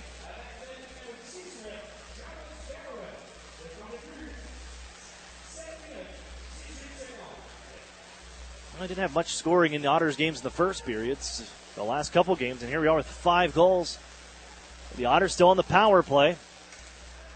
Looking to tie things up. First power play of the game. And somebody lost the stick. That was one of the 67's. Erie trying to take advantage. Max Simic moves on in. Podubny scores. G'd up from the feed up. It's Garrett Podubny wide open in front of the net. Ties things at 3 on the power play. I think it's safe to say that this is not the game a coaches want to go back and watch, because you're just looking at blown coverages and mistakes all around. And I think the argument from the 67's here is they had one of their players had a stick knocked out of their hands in the neutral zone just before that zone entry, which resulted in pretty much a 5-on-3 because that player came across the 67 to get this stick in the neutral zone. That opened things up, and Garrett Podubny has his first of the season. Hey, and we're all tied up at 3. Bounced into the Otter zone along the far side. And here come the 67's again. Good defense from Alex Gritz getting back. Poked it away, and out to center. It's carried by Patrick Fellows. Left on the near side corner. Cade Robinson after it. He's hit from behind and hard into the near side wall, and a check with the Otters. Able to maintain possession onto the far side boards. Robinson down low off the skate of Jordan Sambrook, who's in pinching. Bounce around along the blue line and off go the 67's. Oh, nearly a 2-on-1, but good recovery. Martin is there. Leave it out at center. Sambrook snapped ahead for Robinson. He'll give ground and look to hand off to Ryan Martin on the left side. Center red and down. Back behind the goal in the final 70 seconds of the first period. All tied at 3. The leads are not safe in this one. Bump forward, Shimoleski, Ottawa in control. Shimoleski nearly knocked off his skates on a trip from Edwardson. Maintains his footing, but loses the biscuit. Here's Ryan Martin again. Just gives it out to center ice. True takes over. Flips it forward, knocked it in midair. Nice hand-eye for Shimoleski, and they steal behind the Otters goal. It's a try for True, right out in front, and a bang-bang save from Oberoi. Edwardson now loses the handle. Ryan Martin's been out there a bit. He just skates it smoothly, so calmly out to center, and hands off to Max Golod and across the line. Knocked away from him, and look out. Shimoleski, a steal, moving in on goal now. A shot is stopped by Oberoi with 23.5 to go. Otters too cute, and you saw Golod right there get across the line, drop pass, and it's picked up by the 67's. And again, the Otters trying to get into the offensive zone. A turnover right at the line. Those can be so costly. And it was Shimoleski. They're lucky that he wasn't at the early parts of his shift and fresher, because that guy has better and much more breakaway speed than we saw there. A little gassed at the end of his shift. 15 seconds ago, the Otters knocking out to center ice, and it's thrown right back in by Wilson. Behind the Erie goal, given to Josh Wainman. Move forward, Max Simic. 7 seconds left, and the Otters trying to make one last rush out of it. Radish barrels his way in down the far sidewall. Throw it towards the front. It's blocked, and time will expire on the first period. Well, we got moving pretty quick here from TD Place. Otters picking up their first 3 first-period goals. But as we drop the puck in the beginning, it stays the same. We are tied despite the fireworks. It's 3-3 here after 20 minutes of play. Edwardson, Maximovich, Garapodumny all scoring for the Erie Otters. As we head in to our first intermission, we're going to catch up with the Otters head coach, Chris Hartsburg. That inside the UPMC intermission report, and it will be next as you're listening to the Erie Otters Radio Network on CBS Sports Radio 96.3 and 1260. The Sheraton and Courtyard Erie Bayfront Hotels are proud sponsors of the Erie Otters. Join them for their pregame and postgame celebration at the award-winning Bayfront Grill or the brand-new Shoreline Grill, located just minutes away from all the action. Let them help you fuel up for the high-energy game with their extensive menus and craft brew selections. You ought to be dining with the best. The Sheraton Erie Bayfront Grill and Courtyard by Marriott. Okay, you about ready to get your first treatment? Yes, Doctor. Joanne is fighting her cancer with radiation. She's also fighting it with big data. Wait till you see how easy this is. You're going to do great. The Highmark Cancer Collaborative works with oncologists like Joanne's to provide the latest data on proven treatment options, giving Joanne the plan she needs to win. Creating new standards in cancer care is living proof.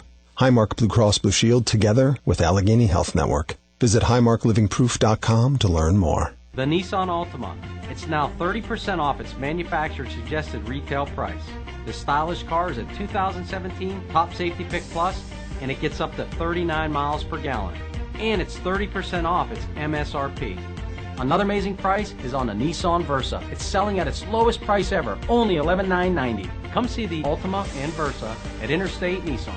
1.5 miles south of I-90 on Route 19. There's 2 or more at each price. Altima HN 307-132, Versa HL 866-268. An Erie Otters game is the best way to bring everyone together. Gather your family and friends or plan an office or work outing at the best entertainment value in Erie. Groups of 10 or more can enjoy discounted ticket prices with multiple seating options available. Ask one of our group sales associates today about a group outing and even upgrade into our meeting room suites for the most stylish experience at the Erie Insurance Arena. Otters sales associates are standing by to take your call and plan your night out during regular office hours at 814-455-7779.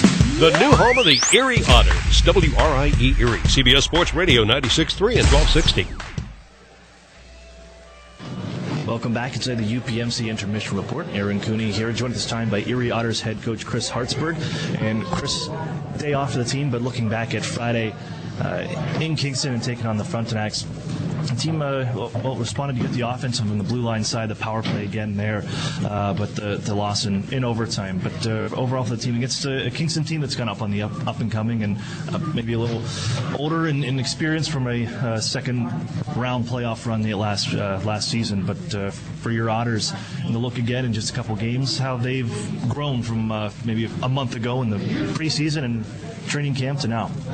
Yeah, we saw two certainly different teams and styles of play going from Thursday to Friday. And I think Friday we saw a team that really plays a similar style to us. They checked really well and didn't give us a whole bunch of easy ice as far as, when we had the puck on our sticks. So I thought, for about half the game, I thought we struggled to really adapt. And I thought after, the midway point of the second period, I thought we did a really good job of getting pucks behind their D and really did a good job of pursuing pucks. So, for us, we got to find a way to fight through those games sometimes. And certainly, we were unfortunate there at the end. We had back-to-back penalty calls and kind of took a little bit of wind out of our sails with them getting that tie in one late. But, certainly I'm not going to fault the effort. I thought we competed and battled right to the end. But, certainly good to get a point and move on to tonight.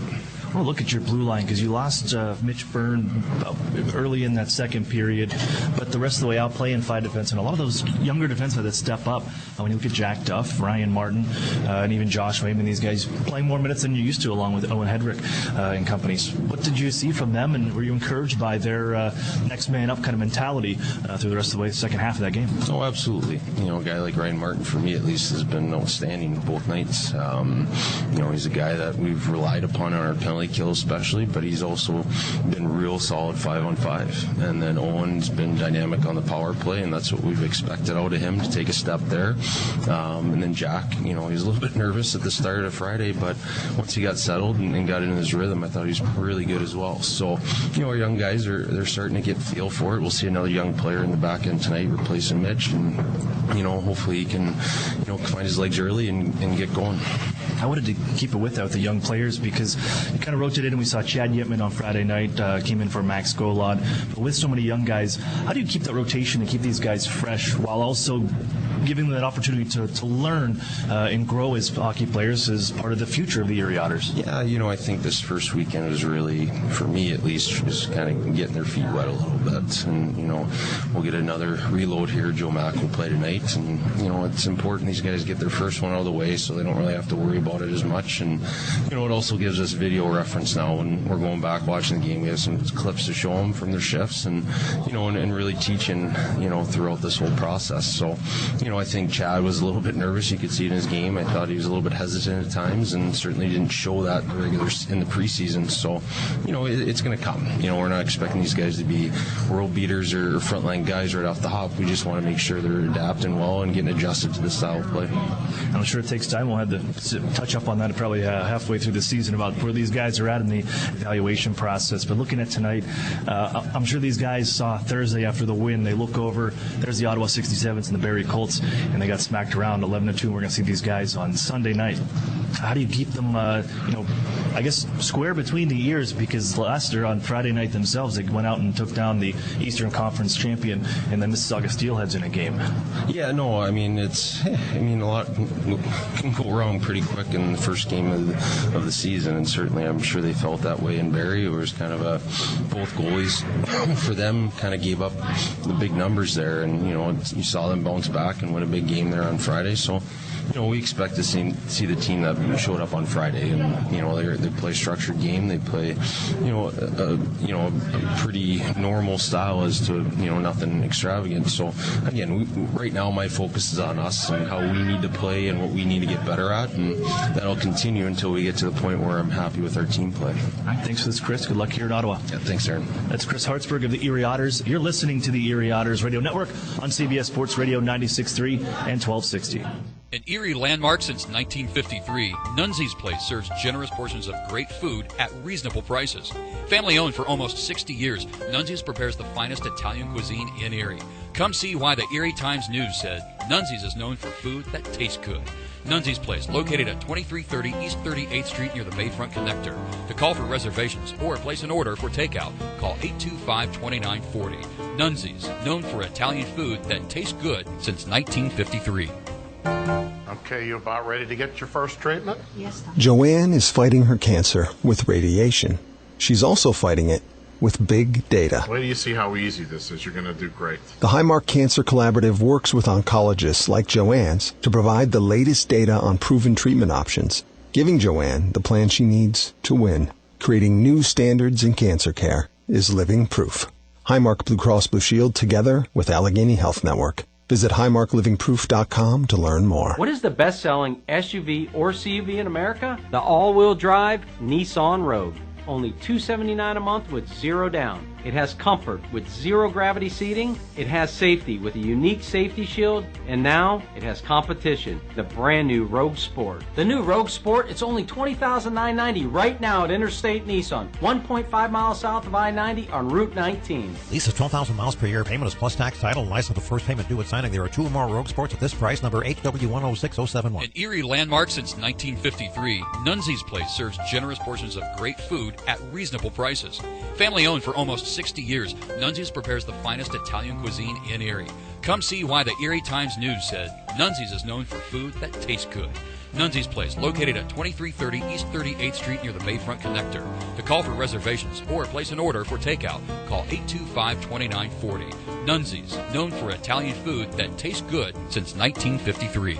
Where's the only place to get official Erie Otters merchandise? Well, that would be by visiting the Erie Otters store, of course. Part of the Erie Otters front office, located at 201 East 8th Street. Fans can browse the largest selection of certified official Erie Otters shirts, hats, sweatshirts, novelties, and more. While you're there, order your custom-made Otters jersey, now available in the new white version. Merchandise is also available 24/7 online at erieottersstore.com and can be purchased at the Erie Insurance Arena at pop-up shops during all Erie Otters home games. Show your Otters pride and wear what the team wears. The new home of the Erie Otters, WRIE Erie, CBS Sports Radio 96.3 and 1260. Welcome back here inside TD Place, where the Otters are all knotted up with the Ottawa 67's at 3. Welcome you inside the UPMC Intermission Report. I'm Aaron Cooney, and we'll just get right into our Arctic Spas recap. As the last couple of nights, we haven't had to wait to get our goal scoring coming into the second period, as the Otters finally get on the board and find the back of the net in the first 20 minutes. And it starts with Carson Edwardson in his first at 3:56. And a nice setup. The Otters breaking out, and we'll get to the play of the game in a little bit. The play of the game, I should say. Not one highlight, but the actual game and style that's going on, because the coaches are not going to like this. But at 3:56, it's Max Golod, the Otters in the fourth line on. Golod taking the puck down right wing side, puts it out to the front of the net, and it comes right to Carson Edwardson. He just buries it. This is a kid that can let it fly, Carson Edwardson. And he had a pretty solid preseason as well. And we've seen him, some of his goal scoring ability even during the regular season last year on his pair, beating Tyler Parsons for his first. And that's something that's saying a lot. But he made sure this one got the back, then it comes flying back out. But the Otters take the 1-0 lead early. It wouldn't last very long, because 35 seconds later, it's the number 8 on the opposite side, Sasha Shimilevsky, the 6th-round pick of the San Jose Sharks this past NHL draft. He ties things up quickly. Another rebound in front. The Otters have had trouble defensively in this game, we'll put it that way. Whether it's losing assignments or just having a hard time out-battling over the other side. Players in front are losing those one-on-one battles right now in this game, and it's Shimilevsky makes them pay, tied at 1. But the Otters, they do it again. 15:55, they're on the board. We had quite a bit of action with a couple, towards the end, 3 goals in a minute and 20 seconds. But first, the Otters take a 2-1 lead with Max Simovich on the board with his first after a nice play by Taylor Radish at center ice to free the puck up, move it along to Ivan Lodney on the right wing side. Lodney makes a nice dish to Max Simovich, who comes in and just buries it top shelf to put the Otters up by 1 with his first of this season. And then at 16:35, a play that the Otters coaching staff, and I'm sure B.J. Adams and Chris Hartsburg, are not too happy with on the defensive side. Erie clears the puck out to center ice after a flurry in front of their net. And with that puck sitting there, Ty Felleber grabs it first, and the Otters just kind of passively just watched him. He flips the puck in, and a nice play to himself. He's the first one to it and was just created a breakaway scoring chance for himself. He just snaps the puck over the shoulder of Anand Oberoi to tie the game at 2. And just seconds later, Erie was on a power play after that, but a bad play by the Otters, just a bad decision. Ivan Lodney on the near side wall, his back turned towards the play, holding the puck. Travis Barron takes away the passing lane, going back to the center point area where Owen Hedrick was at, and it's picked off by Barron as Lodney lets a try go anyways. Barron goes down on a breakaway as he uses his speed to get away from Owen Hedrick. And on the shorthanded try, he's stopped by Oberoi, but it's followed up on the rebound, and Austin Keating has his first of this season. Gives Ottawa the first lead that they've had in this game, 3-2. But the Otters, it's their turn for an answer seconds later, and it's 35 seconds later. Still with that same power play on. As the Otters create a good chance, some traffic on the blue line. It knocks a stick out of one of the hands of a penalty killer, which allows Erie essentially a 5-on-3 power play. Kyle Maximich finds Garrett Podubny wide open in front. It was all by himself, and he finished. Moving the puck to the backhand, really tough. He was hung off the dry goaltender, Olivier Lafreniere. And Erie ties it up at 3. And at 17:55. And that's where we sit after 20 minutes. 3-3, shots 13-11 in favor of Ottawa. Erie 1-for-1 on the power play, with the 67's still looking for their first try of the hockey game. It's time for the Out-of-Town Scoreboard, brought to you by the Sheraton and Courtyard Erie Bayfront Hotels, proud sponsors of the Erie Otters. You Otter, be staying with the best. 3 other games on the OHL slate this Sunday, all 2 o'clock starts, and now finals here into the evening hours. North Bay using a 5-goal third period, taking the game 6-5 over the Sudbury Wolves. The Windsor Spitfires shut out the Guelph Storm 4-0. And then the Sault Ste. Marie Greyhounds 5-1 victory over the London Knights at the SR Center. We'll be back with the second after this. You're listening to the Erie Otters Radio Network on CBS Sports Radio 96.3 and 1260. Listen to this. Do you hear that? That's the sound of all the people clicking on your website right now. That's right, crickets. Get a website worth clicking about. Call or text Epic Web Studios at 814-746-6987 and turn silence into this.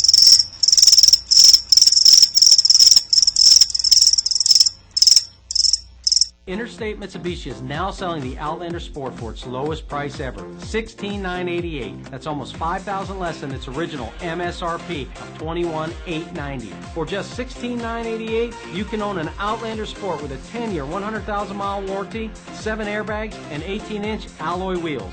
This is the best deal on a brand new CUV you'll find anywhere, and it's only at Interstate Mitsubishi, 1/2 mile south of the Mill Creek Mall on Route 99. Price and prior to tax, title, and license fees. An Erie landmark since 1953, Nunzi's Place serves generous portions of great food at reasonable prices.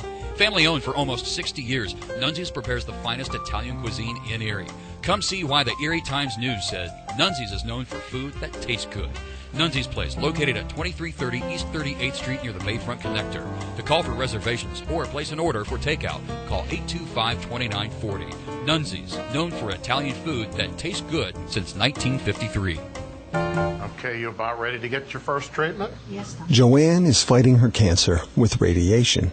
She's also fighting it with big data. Wait till you see how easy this is. You're going to do great. The Highmark Cancer Collaborative works with oncologists like Joanne's to provide the latest data on proven treatment options, giving Joanne the plan she needs to win. Creating new standards in cancer care is living proof. Highmark Blue Cross Blue Shield together with Allegheny Health Network. Visit highmarklivingproof.com to learn more. Over the years, technology has greatly improved the productivity of the business office. From faxes and copiers to multifunction printers, now we just don't know how to get things done without them. And that means you need a reliable printer copier and a dependable service plan. That's why you should trust Cooper Business Machines. They are Erie's only authorized dealer for sharp document systems. And most importantly, they'll maintain your machine so that it continues to, well, work. Just like your car, it needs regular maintenance and parts need to be replaced regularly.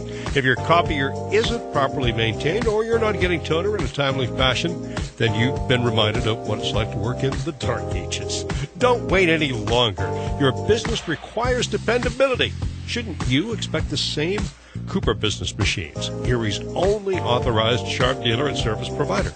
Helping you get back to business since 1980. Online at cooperbusinessmachines.com or call 456-7585. The new home of the Erie Otters, WRIE Erie, CBS Sports Radio 96.3 and 1260. Back in action here from TD Place. Otters and 67's knotted up at 3 after the first 20 minutes, and it's the Otters on the march. So leave it on down to the near side corner, trying to chase after it was Ivan Ladnia, sprung away from him and back in and out to center ice by Austin Keating. 3-3 after 20 minutes. I'm Aaron Cooney. Welcome you back in here on the Erie Otters Radio Network. As Owen Hedrick with that 2-goal stick from Friday night in Kingston on the puck. And he'll send it on in down behind goaltender Lafreniere. Picked up, gets Kevin Paul over the far side. The big boy at 6'5", 225, eligible for the draft in this upcoming NHL season. He has the puck found back on his blade again. This time he backhands it up the far side wall. Move cross ice. Fogut looking for Shimolevsky, and it's bounced off his skate down to the near side corner. Shimolevsky around the horn as they stick handle away. Ty Felibert gives it across, trying to find Shimolevsky. A lot of traffic. Erie able to poke it out the blue line, but it's held in. Ottawa trying to work it down the near side. It's stolen away here by Patry. He's got a man on the right wing side. Gurney moving on in, trying to stick handle back into the corner. That's knifed off his stick, and he able to recover and foot race to that puck. Gives behind the net for Patry. As Erie crashes along the far side. Alex Gritz just on. Erie changing behind the play as they call off the Dogs, and it's worked out to center ice by Ottawa. Here in the first 2 minutes of the second period in the tie game at 3. We got our scoring going early and often here from Ottawa and TD Place. As Ottawa moves it forward, and they got a man wide open trying to poke check it away. Was on an Obro, and he does so with a man right on his doorstep. And the Otters still trying to clear. Getting open was Sam Bitton, and they caught the Otters on a change. They kept their forwards up. The second period, long change, and Erie nearly got caught on it. But on an Obroy, staying true to himself and let that poke check fly to knock the opportunity away. As Hoffenmeyer on down to chase the puck from his own circle on the far side. Lifts it back out to center ice. Jack Duff there for Erie. Turns away from some traffic and skates into a couple 67's in the Barber Pole jerseys, red, white, and black, and sends it into the Ottawa zone on the backhand. Quickly moved forward by Ottawa and back towards the Erie line. Owen Hedrick's going to pick it up at his own circle. Wheels in behind his own net and drops it off for Jack Duff on the near side circle, and he'll march forward with some numbers and fires it up off the stick of Max Golod. It settles in behind the net. Golod plays it to himself nicely off the back of the cage, trying to center for Joe Mack, and it couldn't get there. It's knocked onto the near side corner. Hoffenmeyer with one hand on the stick. That's enough on it. As the Otters steal, as Max Golod took it away. Given on in front for Joe Mack. Deflection try, and it's stopped by Hoffenmeyer. And then sent down the length of the ice. It's been an icing call. But great backside pressure from Max Golod. Ottawa thought they had to clear, and they're starting to skate it up. And Golod comes up from behind, just picks the pocket of the 67's. And gives on to front of the net area where Joe Mack was stationed. Stick down strong along the ice and nearly snuck it through Lafreniere's legs. After the icing call, Ottawa wins this face-off, and it's going to be blasted in by Graham Clark. Excuse me, that's Cody Clark. They got two of them on their team. Two Clarks. That time it was Cody Clark from the center ice area, sending it into the Otters zone. But Erie able to get it back the other way, only to be sent back into Erie territory. Nearly an icing call. It's Travis Barron beating it out. And he holds now. Hands off. Hoffenmeyer at the point with a shot off the stick of Oberoi and right into the mitt as he holds on. 4 minutes and 4 seconds in here to the second period. All tied at 3. Fog dissipates a little bit. If you get the chance to see the highlights, it'll eventually be online on the OHL website and the Otters website, but you could see that first period, rather thick fog down along ice level. It seems to have cleared up a little bit here in the second period, but it is still quite warm here in TD Place. As the Otters send it on in from center ice, Patry is turned around at the top of the left wing circle, and this time it's going to be Graham Clark. Back the other way. Ties up with Curtis Henry in his first OHL action. And Henry, nice body position on Graham Clark to move the puck forward, and the Otters send it in from center ice. Lafreniere, he held onto it for about 3-4 seconds, and finally there's a whistle blows as the Otters close in on the 19-year-old goaltender. And we'll have a face-off coming up over to Lafreniere's left. Face-offs been going pretty well for the 67's. They dominated the first period, 14-5. The 67's did. And Erie won that draw, but it's blown dead on a false draw. So reset. It'll be Shimolevsky against Alex Gritz. And Shimolevsky got it back towards the corner. Auger to Hoffenmeyer. And along near side, Oliver True. Trying to skate away from Patrick Fellows, who stays with him. Some stick work. And True able to back end up the near side. It's elevated out towards center by Felibert. Quickly closes on Travis Henry. And the Otters, forced into their own end here after it's bounced off the body of Similevsky. They give out to the point, right point. Auger just throws it off the far side corner boards. Up the wall, it's trickled back towards the Otters line, and cutting it off, Alex Gritz to send it out to center ice for Patrick Fellows into the zone left wing side. Fellows makes a move around one man, reaching for the puck, sends it out in front, and that'll be off the mark, and then backhanded out to center ice by Ottawa. Ryan Martin just on. He'll just flick it to the far side corner, and that'll allow Ottawa to hold on and make their move. Sent down the ice. No icing on this one. It's also beat out by Cody Clark, and he's got the puck in the far side corner dancing away through a couple of Otters, and then the Otters run into each other, but also knock the puck into the corner. Jack Duff will give to Ryan Martin. Banked up the far side wall. It will get out. Golod slips, lost it, edge, and went down, and now Ryan Martin from his own end gets it out to center one more time, and it's again found on the stick of Ryan Martin. Gives off to Carson Edwardson, the Otters. Well, offside. Joe Mack tied up with his own man, Carson Edwardson, and that forces the puck offside. And a draw coming up from neutral ice territory. All tied at 3 here from TD Place. Glad to have you with us. And Sunday evening game here from Ottawa. The Otters also closing on their home opener. They will have one more road game, and that'll be Friday night as icing's waved off here as Oberoi thought about going to play. The puck just died in the corner as Martin hammered on the end boards by Travis Barron. That's a couple big hits for number 19 in red. But the Otters able to recover. Nothing comes from it, and Erie breaks out offensively. Maximovich holding, trying to give off to Ivan Lodnia. Big bad stop by Lafreniere with Lodnia open on the right wing circle. Here's Taylor Radish now. Gives out the blue line. Wainman, he'll fan on that attempt, and the puck trickles onto the corner. Fouled by Maximovich. Waits, looks in front for Taylor Radish off the mark. Erie gives to Wayman at the blue line one more time. Wrist shot, sails wide. Kicks off the end boards. Barron looking for it. Finds open ice on the near side. Austin Keating, a little bit of cherry picking for him, but he gets the puck off the stick of Wayman, and off come the 67's, but they're offsides. And the Otters are a bit of a gift that Matthew Fogut was offside because Travis Barron with that puck on the left wing after Erie got coughed it up at center. Unfortunately for the Erie Otters, the result's offside.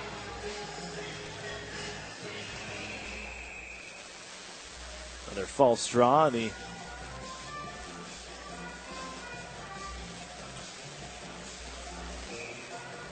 Gardner's waved out, but doesn't matter. 67's win this one. And Auger rips it in from the near side. Owen Hedrick is back for the Otters. Move it up to Christian Gurney and then back onto center ice. That's about it. Nice little move from Graham Clark. Get around a checker and get the puck into deep behind the Otters goaltender. Clark still after it in the far side corner, watched by Wayman. Comes up high at the hash marks and tries to leave it down on the cycle. That's picked off. Good read from Garrett Podubny, who sends it the length of the ice from neutral ice. And Erie's guilty of an icing call with 12:40 remaining here, second period, and a 3-3 hockey game. Our referee lineup is brought to you by Visual Options, with our referees today, Chris Carnegie and Pat Myers, and two linesmen, Pat Smith and Shane Thompson. Only one penalty here this evening, and that's the delay a game call that went to Nikita Ohatyuk and resulted in a shorthanded goal and a power play goal. Shot from the point by Ottawa goes wide after the face-off. Patrick Fellows knuckles it up the near side. Stolen away, though, by Shimoleski right at the Otters circles. Gives back onto the corner. Around by True. Played further by Felliver. True again in the corner, and he has Shimoleski there also. Back in a little dump to True. Skates on far side corner now. Turn around by Sambrook. A big battle going away. Sambrook and True. Behind the goal, though, it's Shimoleski. Shoved down to the ice, no call. And the crowd wanted one, and so did Shimoleski. They won't get it. It allows Erie to pick the biscuit up and send it out to center ice. Cade Robinson pokes it in with one hand on the stick, and it's stolen at the line. Sambrook pinch, and a 3-on-1 coming up. Down the left wing side, they give to Felliver. Throw it in front. They were looking for Clark. It goes right by his stick and onto the corner. Left onto the far side. As the Otters, Henry chasing after it. In to help out is Gritz. Jams it up the wall. Robinson is there as he's turned around along the boards. Played down by Sam Bitton, and Erie finds it behind their goal. It's Henry. A little bit of time to survey the scene now. And then work it up, fire up the near side. The Otters, they get the stick down. No, it's an icing call. Cade Robinson was coming off, trying to make a change. I thought he got a stick down right in front of me where the bench is. Couldn't see if he did get a piece of it. And they say he did not, so an icing call to the Otters, and Robinson has to come back on. Draw will be right to the left of Otters Oberoi, and another face-off win for the 67's. Auger fumbles the puck right at the center point area as they were setting up, and Erie gets a free break there. They try to make some changes. They get a couple men on, but it's moved forward. Nice pass in on goal. Keating trying to send it over. Sliding play by Henry. Good defensive effort and deflects the pass and then knuckles it out to center ice. Erie will try the other way as Carson Edwardson on with Ivan Lodnia right now, and Robinson heads to the bench. Taylor Radish jumps on. Ottawa has the puck, though, and it's Fogut skating across center red and on into the Otter zone. Wheels in behind the net. Hedrick watching. They try to center, and it's taken away by Carson Edwardson and flipped over the near side wall. Not out, though, as Keating tries to give out to the front. Ottawa's changing behind the play, so allows Erie to intercept with not much harm coming. Lodnia sends it on in. Flipped onto the far side. Keating chops away from Ivan Lodnia. Travis Barron is there. Bumped by Maximovich. And the fog's starting to settle back in one more time here from TD Place as the Otters have it knocked away, and off goes Matthew Fogut. Deeks onto the near side, end of his shift, so he heads off after he dumps it in. Barron goes crashing in as Hedrick spins away from that check and is allowed to move the puck on to Wainman, who finds a streaking Podubny left wing side. Garrett Podubny lets a shot go, save made, rebound right to the front, but Erie can't get a stick on it. Hedrick will keep it alive. Maximovich takes the shot, now looks to pass. Off a stick, comes right to a man in front, but Podubny sends it just wide off a twig. Podubny back to it. Sends it behind the goal for Taylor Radish. He's at the end of his shift, and it's ball taken away and just firing it around the horn to Clark. Clark will lift it in. Cody Clark, 71, in the barber shop pole jersey. Back on to Bitton. Down for Clark again. Podubny playing center. Steps in front. Slides up the near side wall. Henry trying to clear. He will not. Good hustle from Bitton, the younger brother of Will Bitton with the Hamilton Bulldogs and former first-round pick of the Flint Firebirds. And a penalty coming up as Clark ran Patry from behind the near side wall. Stefan Patry's all right. He gets right back up. He's taking some collisions. Stefan Patry. He just gets right back up, keeps on ticking. Played in the top junior league, U20 league, in Switzerland. Genève Servette. And put up 22 points and 7 goals, 15 assists through 34 games. And looking for his first couple points here and getting used and accustomed to this, the OHL. That takes a ramming from behind. And Erie's going to go back to the man advantage. 9:15 to play, 3-3 the score. And Erie's going to their second power play opportunity. Otters fans, keep your clothes in top shape with Chido's Dry Cleaners, complete with an easy, accessible drive-through and free pickup and drop-off. Chido's Cleaners is second to none. That's Chido's Dry Cleaners, the official dry cleaning service of the Erie Otters.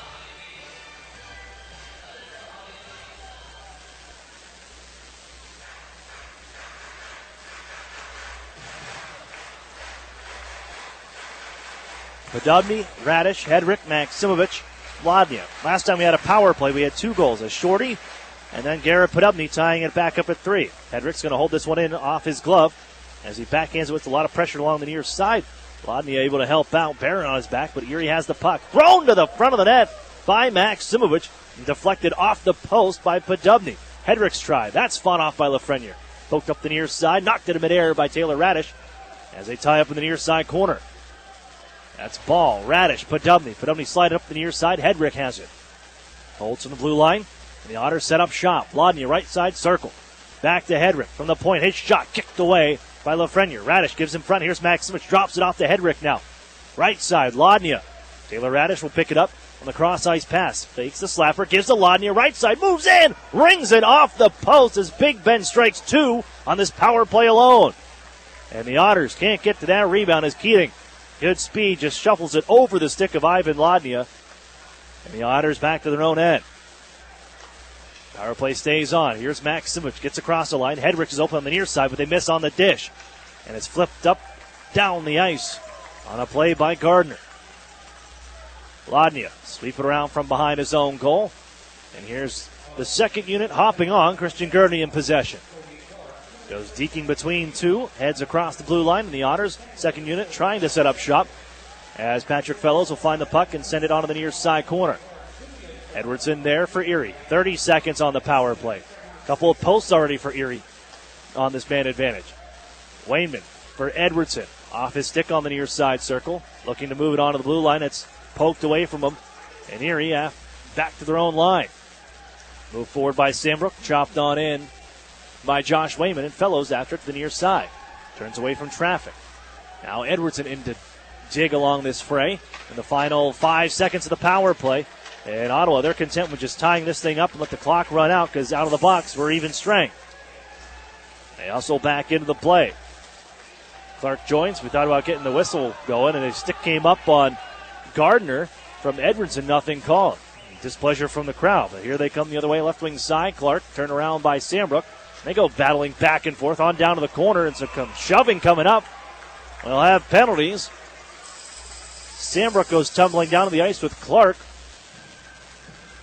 And it's going to be Jordan Sambrook to the box for cross-checking.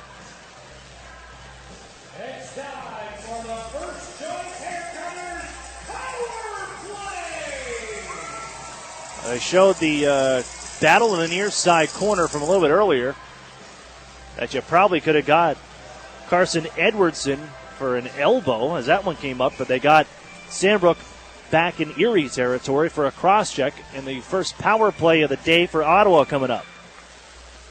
They win the draw back. Give on right wing side. Fogut waits. Down low. Back to Fogut along the half wall on the near side circle. On back down low. Fogut. He's played pitch and catch behind the net with Keating and Fogut. Now it's Fogut. Turned to the boards by Owen Hedrick. Keating reaches in. He'll take the puck away from the pileup. Give out to the blue line. Stratus. He's at left wing side. Off the boards. Kept alive. Keating looking for an option. Turns to the backhand. Save made by Oberoy.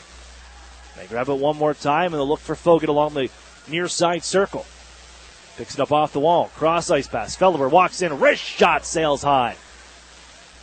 Clark on. The Stratus. Crossed on left wing side. Felliver again to Fogut. Put it in front. Tip save. Oh, it rolls in. Oberoy had it under the pad, but a second crack at it. Knifed in across the goal line. And it's got to be Austin Keating picking up his second of the night.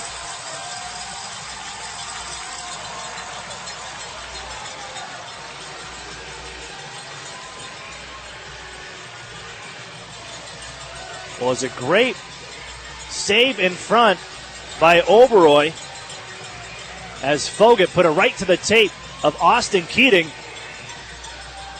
But Oberoy had the right pad down and stoned Keating at first on the deflection in front of the goal.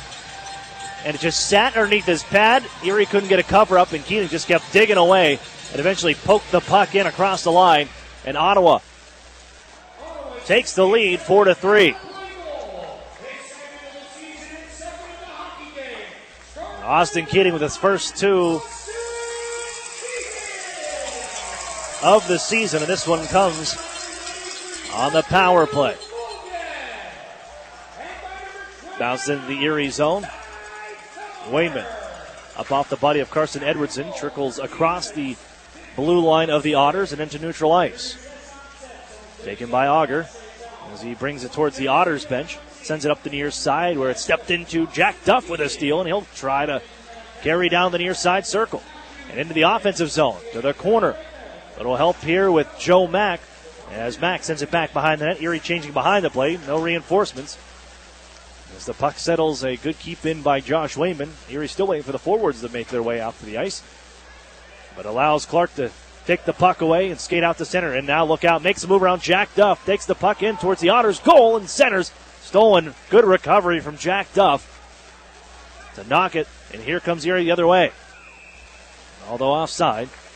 Fellows just couldn't settle that puck down in time as he brought it across the blue line and was offside on himself with 4:54 to go. Here's second period. It's 4-3. A power play goal for Austin Keating. His first 2 goals of this season. And he puts the 67's back up by 1. Curtis Henry receives a pass, and he charges down the left wing side from center red. As he's tied up and smashed into the wall by Hudson Wilson. Henry still in on the forecheck on the near side corner. Now Alex Gritz takes over. Patrick Fellows in behind the goal. Now Gritz and Fellows travel all the way to the far side. Wilson able to stop the puck with the skate and hold it up along the end boards. Gritz, Fellows still digging in there. Sam Pitton trying to move it also as Cade Robinson poked it out and it's back behind the goal. We'll try the near side. Wilson laying it up off the near side glass. That'll finally get out and on to center ice as Pitton looking for it on the left wing side. Sends it down low. Henry watching. Cade Robinson in to help out, but it's onto the near side corner. Fired from a sharp angle by Gardner. Went off the leg wide. Out of the near side circle. Still loose. Cade Robinson had control. Stick lifted, but it would move it on to Alex Gritz, and off go the Otters. Right wing side on into the zone. A wrist shot from Robinson is sticked away by Lafreniere. Here's Patry. Blue line. Wayman. Shot off a body, and it pops out to neutral ice. Wayman throws it in from center red as the Otters. A couple changes in personnel behind the play, as do the 67's, who have control. Along the near side boards, Erie. Nice little poke, a sliding check by Christian Gurney frees things up as the Otters try from a sharp angle. Podubny puts the puck towards the side of the cage from the corner, and Lafreniere had little help, pinned along the post. Wasn't sure where that one was at. And it sat and got caught in the skirt along the net on the outside of it. Nobody really knew where that puck was at. Lafreniere looked behind him into the back of the net, but nope, it's on the side of the cage.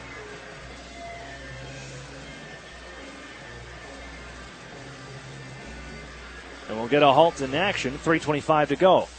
1-goal game here from Ottawa into the second period. And a chance as Taylor Radish able to catch up with Austin Keating, who's looking for the hat trick, but Erie takes the puck at neutral ice, followed up by Fogut, and it's sent into the Otters zone. Keating battled with Wayman, sweeps the puck forward, Josh Wayman, and off go the Otters. Taylor Radish, right wing side, traveling into the offensive zone, trying to wheel around the defense, comes in behind the goal. Looking for an option, banks it off the near wall, it's Wayman. Gives to Hedrick, his partner on the right wing side, fires towards the net, scoop up by Lafreniere. And an offensive zone face-off coming up for the Otters. It'll be to the left of goaltender Olivier Lafreniere. And the Otters send out their fourth line. Mack, Golod, Edwardson all step out. And a tie-up right at the face-off dot. Some help from both sides, and it's freed up back behind the net as ball. Moves it on to Stratus, still holding behind the goal. Chased out by Carson Edwardson, then forced back behind the net by Edwardson. Stratus will try the near side. Moves forward for Clark, and that's off the mark. Here's Ryan Martin taking over his own line. For Edwardson, backhand into the near side corner. Fast after it as Max Golod crashes into the end boards, and it's still loose. It's going to be Hoffenmeyer out of the pile-up with it. Slid forward, and off goes Ottawa. Poked it. Oh, it's another nice poke check by Ryan Martin. You saw that and heard from Chris Hartsburg. He's liked Ryan Martin's game the last couple of years, so look out. There's a penalty coming up. That might be be close to a slew foot on Jack Duff. And he's going, he's pointing right to the locker room. Jack Duff. That'll be it. A slew foot. And that's clear-cut, textbook slew foot to Jack Duff. Hard to argue that one, but a major point in this game, a 1-goal game. Jack Duff. The gate for slew footing, that's going to be a 5-minute major.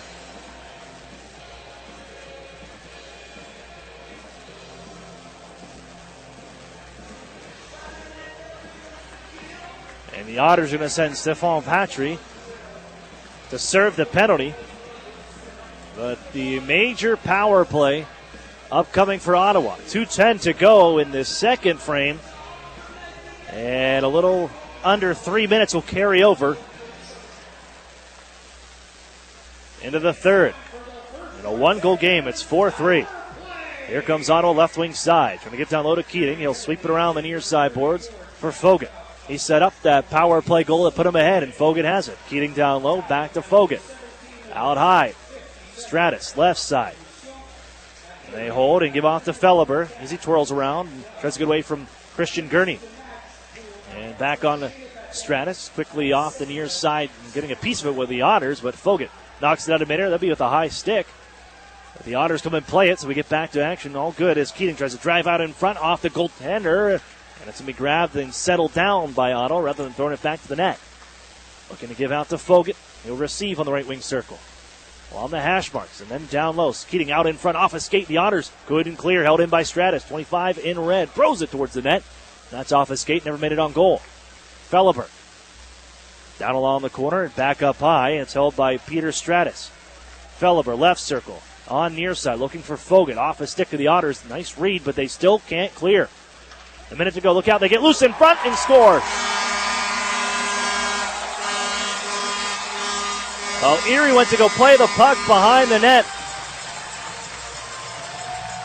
But stronger on the stick was Austin Keating to lift the defender's stick, put it right out in front to Graham Clark, their first-round pick at this past OHL priority selection. And it's a 2-goal lead for Ottawa.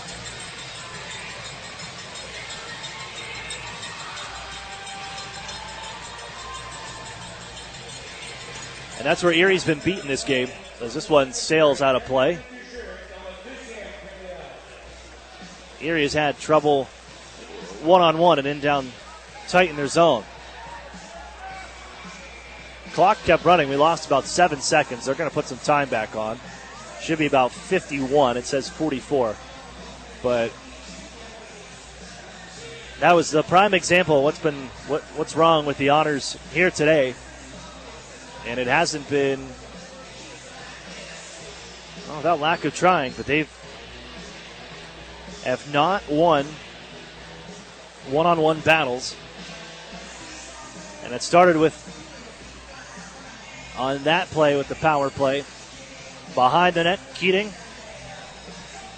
Stronger on the stick to lift the defender and then put it out in front to a wide open Graham Clark for his first OHL goal. And the hometown boy puts the 67's up by 2. 53 seconds left is what it will be as we drop the puck and get back to action. Power play continues for another 3.5 minutes. Wayman blasts it around his own end of the near side. Erie can't clear. It's held by Kevin Ball. Looking for Shimoleski. Ball to Shimoleski along the far side half wall. They give down low, and it's Shimoleski taking the puck in the corner. Waits. Bounced on the near side. Grit's got a piece of it, but Ball's going to hold in. All 6'5" of them. Hoffenmeyer, left side. It's Barron trying to set up Ball. Barron gives the near side Ball one-timer, and he knuckled that one high. Just flipped up on the puck in the last second. 13 seconds left in the period. Here's Barron, his try. Fanned on that one as well. Broke his stick on the play. Shimoleski centers. There's no one there. It'll go out to center ice, and that'll do it on the second period. 2 seconds and 1. And the 67's using the special teams to take a 2-goal lead here in this second period. A power play goal to Austin Keating, and then Graham Clark with his first OHL goal, also on a power play that will carry over to the third for 2 minutes and 41 seconds. We've played 40 minutes, and it's the Ottawa 67's 5, the Erie Otters 3. UPMC intermission report is next. We'll go around the OHL. That'll be up next as you're listening to the Erie Otters Radio Network right here on CBS Sports Radio 96.3 and 1260. The Sheraton and Courtyard Erie Bayfront Hotels are proud sponsors of the Erie Otters. Join them for their pregame and postgame celebration at the award-winning Bayfront Grill or the brand-new Shoreline Grill, located just minutes away from all the action. Let them help you fuel up for the high-energy game with their extensive menus and craft brew selections. You ought to be dining with the best. The Sheraton Erie Bayfront Grill and Courtyard by Marriott. $99.88 or $149 a month on a brand new Mirage or G4? Take your pick. Come see the sporty Mitsubishi Mirage or the sleek G4 sedan. Both get up to 40 miles per gallon and both come with a 10-year, 100,000-mile warranty. Own one today for only $99.88 or $149 a month. Only at Interstate Mitsubishi, 1/2 mile south of the Mill Creek Mall on Route 99. Prices prior to tax, title, and license fees will require financing through dealer or indirect lending service. Okay, you about ready to get your first treatment? Yes, Doctor. Joanne is fighting her cancer with radiation. She's also fighting it with big data. Wait till you see how easy this is. You're going to do great. The Highmark Cancer Collaborative works with oncologists like Joanne's to provide the latest data on proven treatment options, giving Joanne the plan she needs to win. Creating new standards in cancer care is living proof. Highmark Blue Cross Blue Shield together with Allegheny Health Network. Visit highmarklivingproof.com to learn more.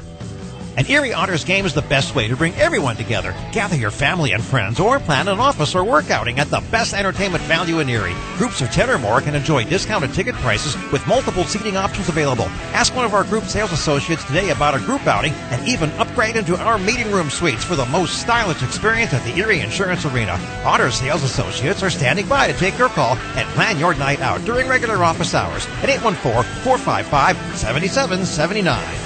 An Erie landmark since 1953, Nunzi's Place serves generous portions of great food at reasonable prices. Family owned for almost 60 years, Nunzi's prepares the finest Italian cuisine in Erie. Come see why the Erie Times-News said Nunzi's is known for food that tastes good. Nunzi's Place, located at 2330 East 38th Street near the Bayfront Connector. To call for reservations or place an order for takeout, call 825-2940. Nunzi's, known for Italian food that tastes good since 1953. The new home of the Erie Otters, WRIE Erie, CBS Sports Radio 96.3 and 1260. Hello everyone, I'm Terry Doyle.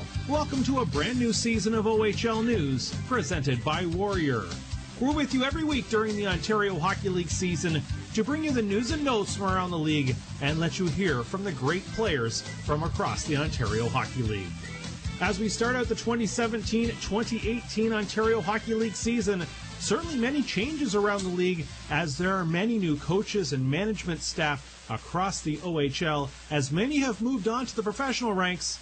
The OHL certainly a development league, not only the top development league for the NHL when it comes to players, but also coaches, management, moving on to higher levels of professional hockey.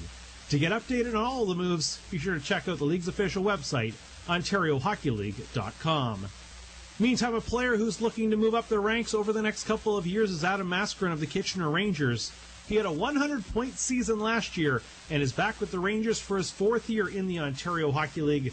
The graduate of the Vaughan Kings minor midget program was originally a second overall pick by the Rangers in the OHL priority selection. Now, after hitting the century mark last year, hoping for another big season with the Rangers this year. With Adam Maskrin of the Kitchener Rangers and fourth year in the Ontario Hockey League coming up, is time flying a little bit for you here? Yeah, for sure. Honestly, I tell the young guys every year since my first year that it goes by pretty quick, and I always revert back to my first day leaving home for my first training camp, and now obviously I've just gone through my fourth, so it's been a fun ride so far, and hopefully this is going to be my last season, and hopefully go out with a bang. For you, was it a case where as a 16-year-old you came into the room or around your first training camp and somebody probably told you that, hey, enjoy it goes by quickly, and you probably went, yeah, whatever, and now you're like, wow, they were right. Yeah, no kidding. I had guys like Justin Bailey and Max Iafredi and Ryan McInnes that I was lucky to watch my first year, and they let me know pretty quickly that, you know, you'll see it go by quicker than you think. Like, you feel like it goes by slow, but then you turn around and all of a sudden you're in my shoes and you're in your fourth year. So definitely something that you want to enjoy. And obviously the OHL, you get the best of both worlds with the school and the hockey is second to none. So it's been fun so far. How was the Kitchener Rangers coming together heading into opening weekend of the season? Really good. I think our entire team is optimistic, and we got a fantastic leadership group so far, and our coaches seem very optimistic. So it's looking good. I mean, obviously, it's hard to look at a piece of paper and say this team's going to win, this team's going to win, when you haven't played any regular season games yet. But we definitely feel confident that we can make some noise in the league this year. There's a lot of guys that you've played with now for a couple of years. Does that help that you bring that group in rather than maybe fresh faces, or if there's been major turnover? There's certainly a core, there's a nucleus of this team. Have you found through training camp, through everything like that, it just helps to start a season off when you know there's a lot of guys together? Yeah, I mean, you look at teams in this league that have won. I think every team that wins has majority of their team with experience, and that's not a knock to say that young guys can't contribute, but it's just a known fact that older guys that have played in the league, they know what it takes to win in the league, and we definitely have pretty much everybody returning, I think, except for 4 guys or something like that. So it's good to see everyone back from last year, and last year we had a bit of a learning curve, and we're just looking to build off that, and I think we're going to have some success this year. So it's exciting, and the mood is light in the room, and guys are excited to get the season going on Friday. You talk about the learning curve last year. Did you find this year, because there wasn't as much of a learning curve, able to the guys were able to maybe perfect their game a little bit more, hopefully everybody take it to the next level? Yeah, I think last year was just getting your feet wet and getting to know the league and knowing the players in the league and sort of the systems your coaches want you to run. And since now we have our entire team back pretty much, everybody already knows the systems and they know what's expected of them.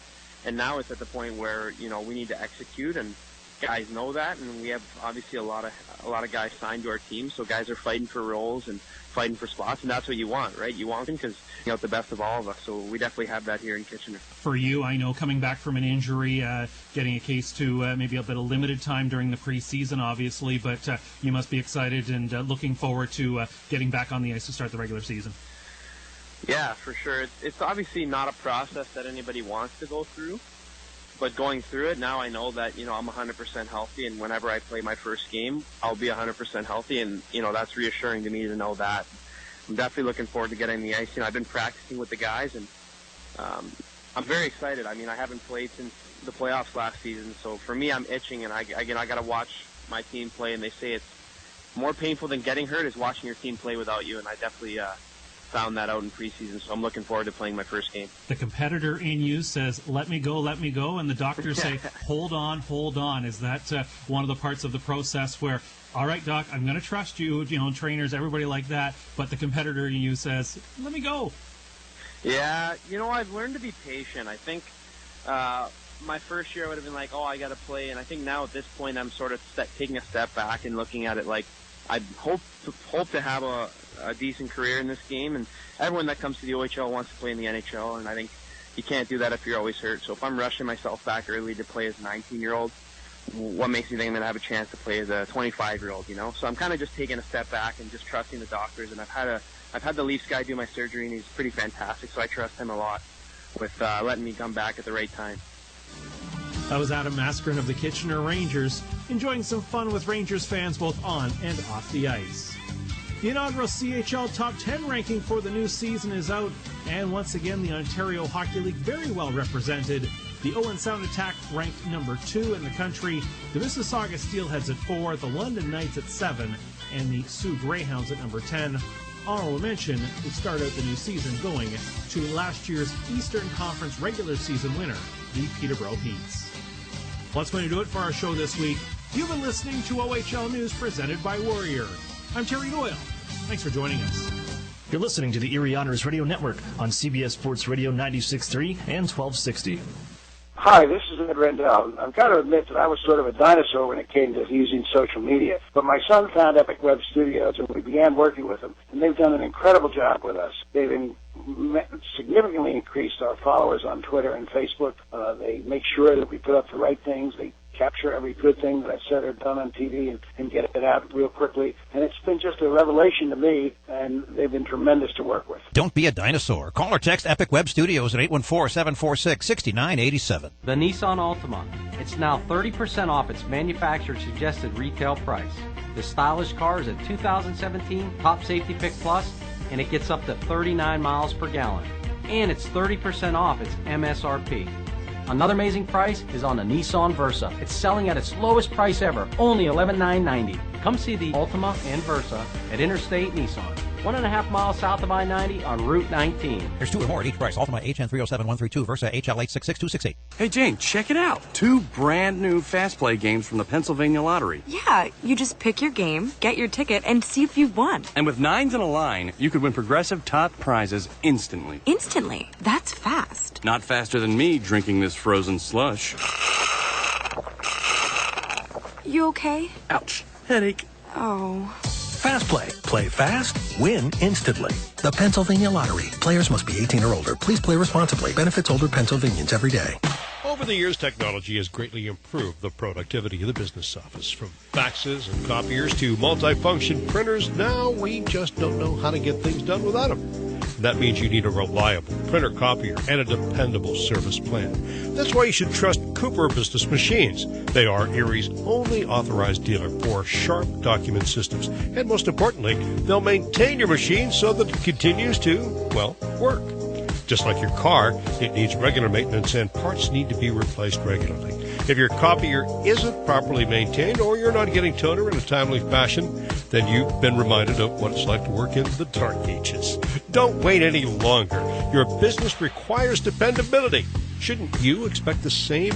Cooper Business Machines, Erie's only authorized sharp dealer and service provider, helping you get back to business since 1980. Online at cooperbusinessmachines.com or call 456-7585. The new home of the Erie Otters, WRIE Erie, CBS Sports Radio 96.3 and 1260. Welcome back here inside TD Place in Canada's capital, Ottawa, Ontario. Where after 40 minutes of play, the Otters trail the Ottawa 67's 5-3, using the special teams here. 2 power play goals in that second period. Don't forget the shorthander from Austin Keating back in the first. But we'll jump right into our recap as Erie with their first period goal of the season coming from Carson Edwardson at 3:56. Assist to Max Golod for his first OHL point. Erie led 1-0. That didn't last very long. 35 seconds later, it's number 8 on the other side. Sasha Shimilevsky ties the game at 1. Up until 15:55, where Kyle Maksimovic set up by Ivan Lodnia for his first of this OHL season. The Otters back on top by 1, 2-1. But under a minute later, it's a nice individual play by Ty Felleber. He just took the puck from neutral ice and just fooled the Erie Otters, flipped it to himself, used that good speed and skating ability to burst right through all 5 of the Otters on the ice, and shot the puck over the left shoulder of Anand Oberoi, making the start tonight 2-2 game. And then just seconds later, when the Otters run a power play, it's Keating following up a short-handed breakaway try from Travis Barron. Ottawa has their first lead of the game, 3-2. The Otters, though, that same power play. Garrett Podubny found wide open in front. He ties the game at 3 for his first of the OHL season. That leads us into the second, where it was all Ottawa. They held Erie to just 4 shots on goal in the second. And at 13:55, Austin Keating, not to be denied in front, continued to whack away after the deflection off his own stick towards Anand Oberoi, and then just poked it across the goal line. Ottawa back up by 1. Late in the period, Jack Duff gets the match penalty for slew footing, 5 and the gate, and a long 5-minute major power play is going to carry over. They do get 1, and that is Graham Clark. With just 59 seconds left on the clock, Clark has his first OHL goal. Their first-round pick of the 2017 OHL priority selection on the board, 5-3 after 40 minutes. We're going to take a break. When we come back, we'll have the third for you, and we'll also go around the league with our Sheridan and Courtyard Erie Bayfront Hotels out-of-town scoreboard. That's next. You're listening to the Erie Otters Radio Network on CBS Sports Radio 96.3 and 1260. Okay, you about ready to get your first treatment? Yes, Joanne is fighting her cancer with radiation. She's also fighting it with big data. Wait till you see how easy this is. You're going to do great. The Highmark Cancer Collaborative works with oncologists like Joanne's to provide the latest data on proven treatment options, giving Joanne the plan she needs to win. Creating new standards in cancer care is living proof. Highmark Blue Cross Blue Shield together with Allegheny Health Network. Visit highmarklivingproof.com to learn more. Hey, Jane, check it out. 2 brand new Fast Play games from the Pennsylvania Lottery. Yeah, you just pick your game, get your ticket, and see if you've won. And with 9s in a line, you could win progressive top prizes instantly. Instantly? That's fast. Not faster than me drinking this frozen slush. You okay? Ouch. Headache. Oh. Fast Play. Play fast, win instantly. The Pennsylvania Lottery. Players must be 18 or older. Please play responsibly. Benefits older Pennsylvanians every day. The Sheraton and Courtyard Erie Bayfront Hotels are proud sponsors of the Erie Otters. Join them for their pregame and postgame celebration at the award-winning Bayfront Grill or the brand-new Shoreline Grill, located just minutes away from all the action. Let them help you fuel up for the high-energy game with their extensive menus and craft brew selections. You ought to be dining with the best. The Sheraton Erie Bayfront Grill and Courtyard by Marriott. Over the years, technology has greatly improved the productivity of the business office. From faxes and copiers to multifunction printers, now we just don't know how to get things done without them. That means you need a reliable printer copier and a dependable service plan. That's why you should trust Cooper Business Machines. They are Erie's only authorized dealer for sharp document systems. And most importantly, they'll maintain your machine so that it continues to, well, work. Just like your car, it needs regular maintenance and parts need to be replaced regularly. If your copier isn't properly maintained or you're not getting toner in a timely fashion, then you've been reminded of what it's like to work in the dark ages. Don't wait any longer. Your business requires dependability. Shouldn't you expect the same? Cooper Business Machines, Erie's only authorized sharp dealer and service provider, helping you get back to business since 1980. Online at cooperbusinessmachines.com or call 456-7585. The new home of the Erie Otters, WRIE Erie, CBS Sports Radio 96.3 and 1260. Welcome back inside TD Place. Aaron Cooney with you. Buckle up for the third period. The Otters trailing 5-3, and they still have 2 minutes and 50 seconds of a 5-minute major power play to kill off the 5-minute match penalty to Jack Duff for slew footing. You'll see supplemental discipline with that. But the Otters got a lot to kill. Down the right wing side, though, Ottawa with the puck as Fogut tries to settle in front. Erie with Owen Hedrick. Blade down, deflects it onto the near side corner. Ottawa retains possession. Fellever to the blue line. Hands off to Stratus. Right back to Fellever on the left wing side. Comes down to the face-off dot. And just surveys the scene as he works down to the corner. Keating behind the goal in possession. Out in front, Fogut shoots. Save made. Oberoy loose around the circle. A backhand try knocked away by Erie. And Taylor Radish will clear off his stick. Well, the Otters came in with the 6th-ranked power play, 90%, but they've given up 2 power play goals now in 2 tries. They'll launch another one down the length of the ice. On a clear by Jordan Sambrook. 1:45 left, and then Stephon Patry will come out, join the play. He's serving the penalty for Duff. Angled in the near side by Hoffenmeyer. The Otters put him in towards the wall, but the 67's let the extra man get down. Shimilevsky sends it in behind the net on the far corner. Kevin Ball is there. Uses the skate to stop it, but a good reach from Patrick Fellows knifes it away. And a tie-up ensues down near the Otters' net. You're a minute and a half in. Power play on for still another minute 15 seconds. And we'll just have a halt in action. Puck not going anywhere. So Chris Carnegie says we'll just stop things and bring on the whistle. 3 other games earlier this afternoon. All 2 o'clock starts. North Bay over Sudbury 6-5. Windsor over Guelph 4-0. And Sault Ste. Marie 5-1 over the London Knights. Our out-of-town scoreboard brought to you by the Sheraton and Courtyard Erie Bayfront Hotels. With possession, Ottawa back to action. Slap shot left side. It's stopped by Oberoy, who holds on. Good work by the Otters. Box out and open up that lane and the vision for Anand Oberoy. Just his 2nd OHL start here tonight.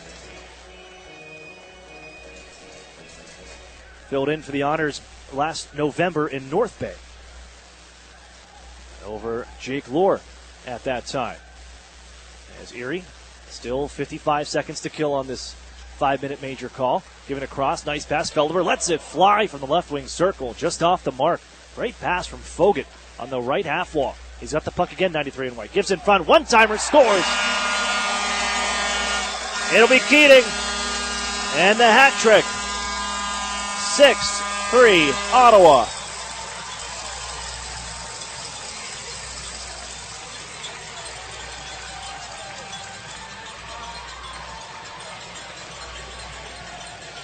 Shorthanded goal. And 2 power play goals for Austin Keating. And that has been your game story. Special teams play. Ottawa winning that battle. And they're up by 3. Still 41 seconds left on this power play.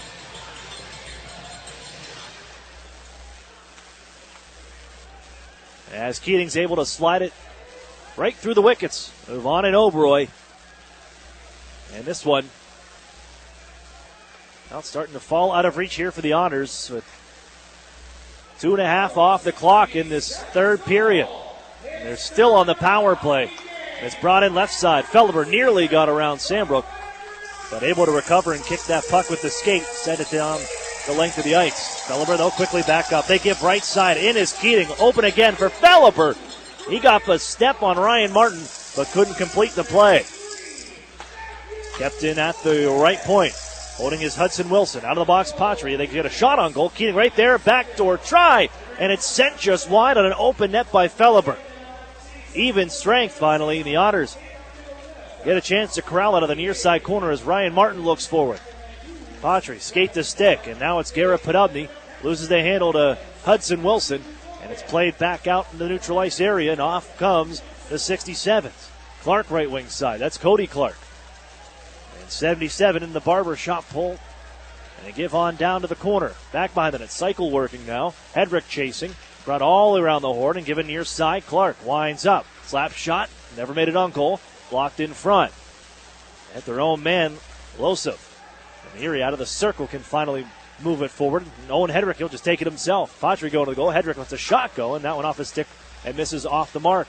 Catches the end glass, and Ottawa plays it up, but not out. Erie has it. Patry from the right circle lets it fly and never made it on goal either. That one's blocked as well. Hedrick at the blue line. His shot off the cuff of the glove nearly popped back towards the goal line of Lafreniere. Erie back behind the goal after it. Gurney gives to Hedrick on the near side. He comes charging down in the corner, and Hedrick has the puck. Going to drag in front, centering and looking for Joe Mack, and it was behind him. If he was a left-hander, may have had a try on it, but he's a right-hander, Joe Mack. 22 in white for the Erie Otters. As Ottawa gets it ahead and backhands it in. That'll be an icing call. Just behind that red line before they let it go. And Erie has an offensive zone draw coming up.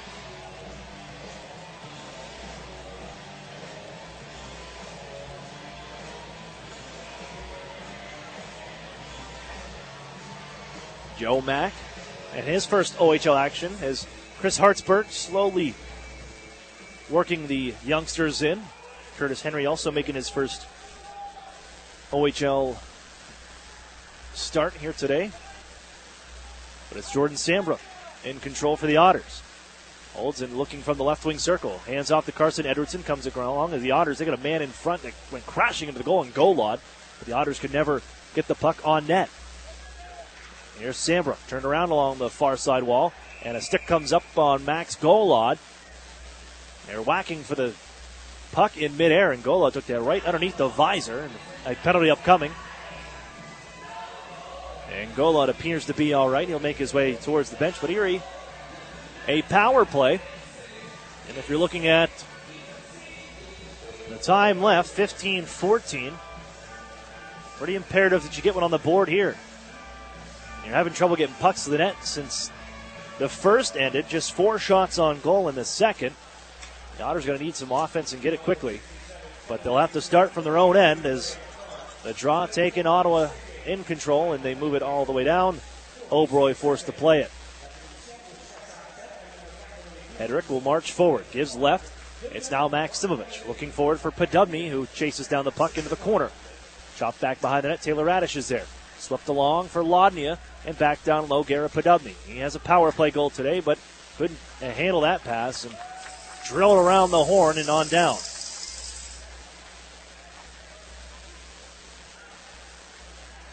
Hedrick back in control, retrieves behind his net, and he just goes right down Main Street, leaves it on right wing side. Lodnia feeds down deep. Taylor Radish is there. Stops it up with the skate, pokes it loose. Podubny, he'll leave it for Maximovich on the left wing side. Drop pass, it's Taylor Radish again. Center point, Hedrick doesn't shoot. Taylor Radish giving a cross. Pass off a stick. And can the Otters keep in? Good hustle from Hedrick, but nobody follows up as it's cleared down to the far side corner with 55 seconds left on the power play. Our Plymouth Tavern power play, third one of the day for the Otters. Here's Lodnia walking in. His shot right from between the dots. Fought off by the shoulder of Lafreniere, and the Otters couldn't hold in from the blue line, and it's cleared again by Bitton. Overrun to stop it, and he slides it on far side wall. Picked up by Taylor Radish, and he'll dart out to center ice. Cuts through some traffic, leaves the puck into the corner, and banks it up the wall for Christian Gurney. Now Jordan Sambrook, right point. In front, Maximovich is open, turns it one more pass. Taylor Radish throws it in front. Here's Wainman's shot. Mask save, rebound in front. And it's knocked onto the corner, settled by Maximovich.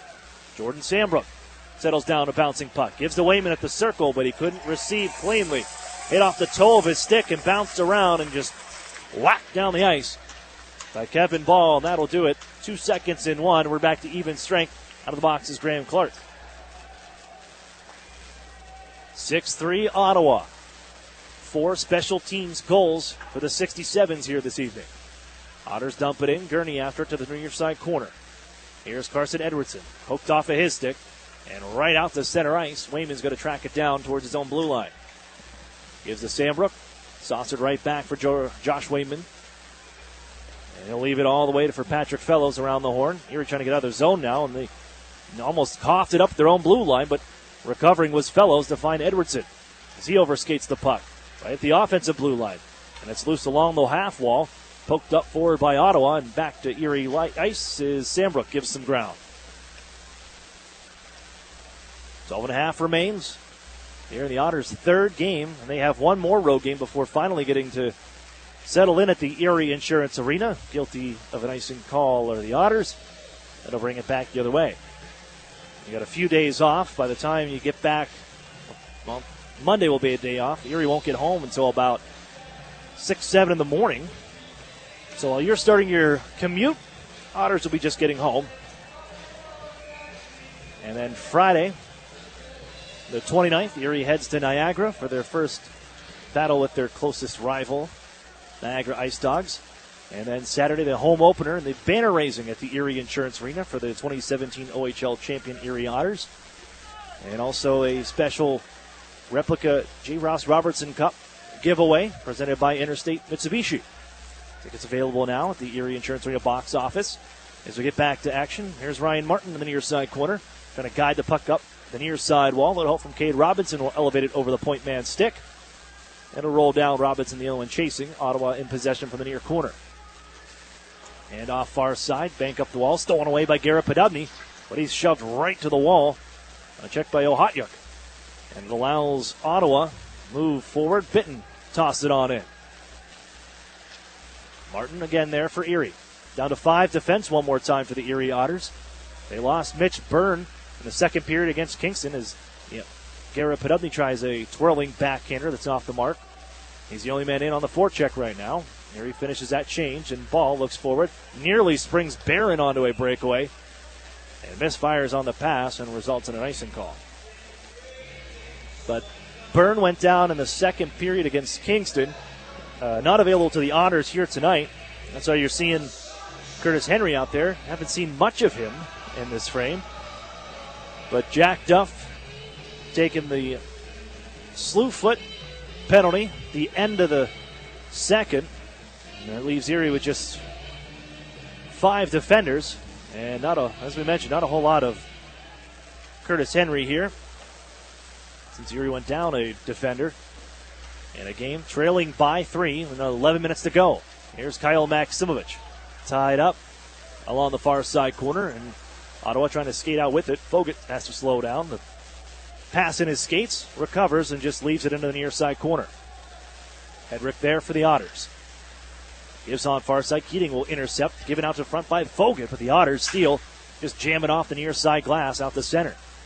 Knuckled at the red line, and swooping on through is Travis Barron. He gets around one man. Lets a backhander try go with Wayman on his back. From a tight angle on an Oberoi, able to smother it.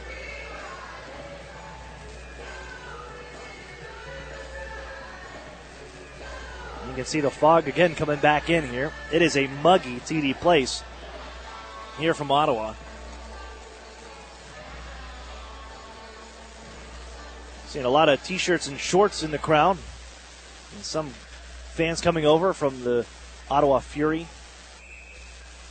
soccer game. A 1-1 draw for the Fury with the Louisville Football Club. Louisville, Kentucky. Offside Ottawa shortly after that face-off. And we'll drop it right at center ice.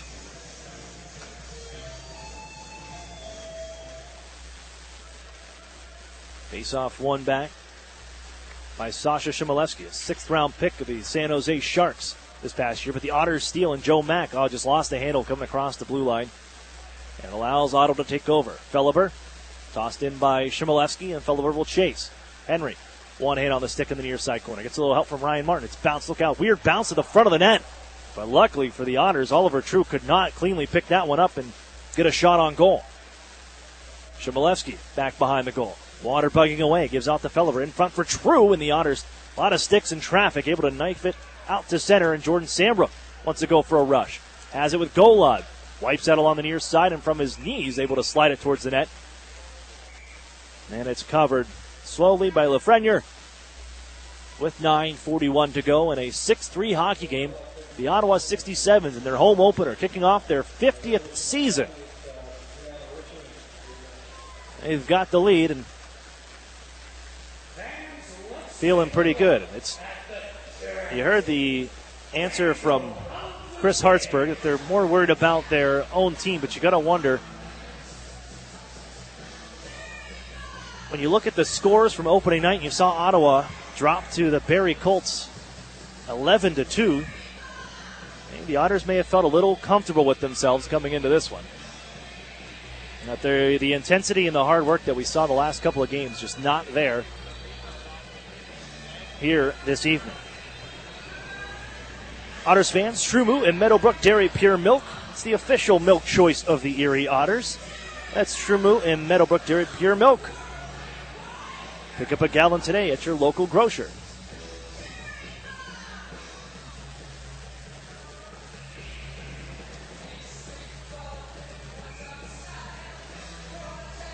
Big guns on for Erie. Radish, Ladnia, Maximovich. But the draw one back by Hudson Wilson to move on far side. Fogut knuckles out ahead. Travis Barron got the puck caught in the equipment of Ryan Martin after that deflection. That allows Erie to settle it down. Now Martin, out from his own blue line. Some room to skate on the near side. On the backhand, just ladles this one in deep. He takes a hard shove into the end board, or to the near side boards near the bench. Otters, though, do recover. Have the puck. Here's Maximovich with a one-time try. And that's stopped by the pads of Lafreniere. Give it up the near wall. Hedrick's going to hold in. Fakes the shot. Gives out to Ladnia. Dish down low off the corner. Maximovich looking for Taylor Radish. Maximovich paid for that one, as Wilson sent him into the glass. Drilled onto the far side corner by the Otters. Well off the mark from Hedrick. And it's spun away from Josh Wayman in a foot race. Barron blows right by him. Comes towards the front and just wiped out. You can tell this ice pretty soft with how warm it is in this building. And Travis Barron just tried to slow down and control that puck and just wiped out. Seen a lot of guys unable just to get much grip. As it's dumped in along the near side, Henry to Hedrick. And spun forward, Garrett Podubny across center red. Trying to do it all. 1-on-4. Curls off now, throw it towards the goal. Save made, and the rebound picked up by Ottawa. They just skate out to center with it. Patry couldn't get there in time on the rebound. Thrown to the front of the goal. That off the stick of Holscher. And settles in the near side corner. Otters territory. 8:03 to go. 6-3 hockey game. Ottawa in good shape here in their home opener. And the tie-up results in a stoppage. Puck not moving. Pat Myers blows the whistle. And the draw will be to the right of Anand Oberoi. A tough outing for Anand. Here in front of 25 friends and family. Closest for him, Canada, Ontario native. Not too far from here. A 12th round pick of the Erie Otters. But 6 goals allowed on 23 shots. The Otters trail by 3 here heading into the final 8 minutes. But he hasn't got much help, I can tell you that. Here's Gritz. Erie trying to get out of their own end, out of the near side corner. He'll find Cade Robinson, who goes north, but runs right into stiff resistance, and the puck knocked off his stick. Right at the blue line. Robinson, he's going to keep on juggling and moves in right wing side. Trying to set it on to the front of the net, knocked it in midair, but just wide by Fellows. And Gritz couldn't keep in along the half wall. Poke checked off of his stick, and off goes Ottawa. Trying to get on near side. It's Bitten. Sends it towards the front. It's off his stick wide. They give out. Look out. Opens. Fellover sends it high on the try from the top of the circles. Turning is Bitten from the near side wall. Clark knocked off of his stick by Gritz. It'll get out to center ice. And Ottawa finishes that change from Molesky and company on. Fellover trying to drag on through. Poke checked by Josh Wayman. Sent in offside. They tag up. Wayman to track it down behind his own goal. Ram to the wall. That by True. Oliver True, the younger brother of Alex True, former Seattle Thunderbird that Erie would have saw at the Memorial Cup in Windsor. And he has the puck now. True waits, holds, fires off the side of the cage. Chmielewski after it to the near side corner.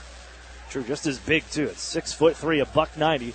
But Erie able to step in front of Fellover, and Carson Edwardson takes it the other way. His pass off the mark, intercepted, and sent out to center ice. Ottawa right back after it. They stop up, but offside was Chmielewski on the drag by Fellover.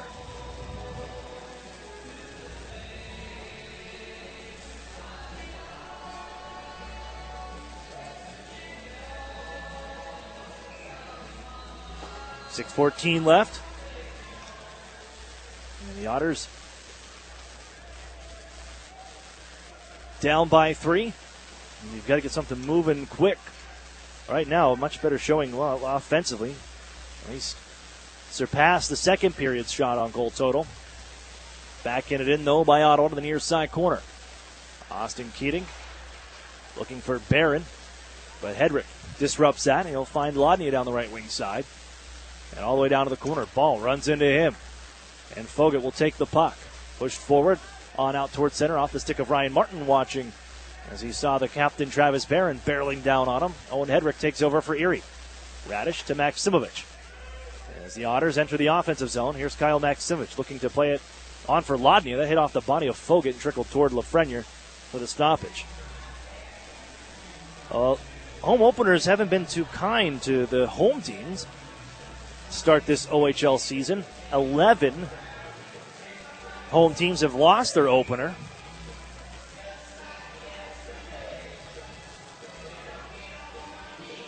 As Ottawa's doing pretty well right now to avoid that, Erie will be a part of 2 more home openers, including Friday's game in Niagara as the Ice Dogs open up their home schedule at the Meridian Center, then the Otters, the Erie Insurance Arena.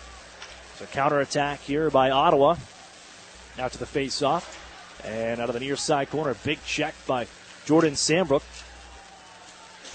As he runs into Nolan Gardner, and then they come back the other way as Curtis Henry gets laid out.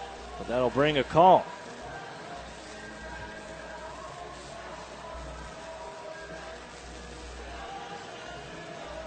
Guilty party. Mitchell Holscher and goes for interference. And the Otters power play takes to the ice for a 4th time tonight.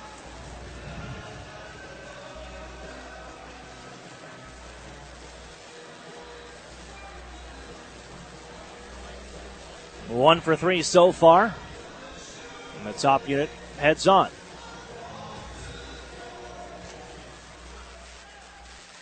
Owen Hedrick 2 goals the other night. Taylor Radish down low, looking for Garrett Padummy, trying to finish on the backhand, and he was stifled. And running into him, Nikita Ohutyuk, his fellow countryman, just bowled him over and denied the backhand try, and Ottawa clears. Taylor Radish bumped for Maximich on the left wing side, fired off the leg of one of the defenders, and it's right back out to center ice. As Hedrick got turned over, he went rear end over Tiketto by Travis Barron. And a penalty coming from that as well. A slashing call goes to the Otters on a retaliation. My apologies. I thought they were getting Barron for charging coming across the blue line. They only got Taylor Radish on the retaliation. So the Otters power play over.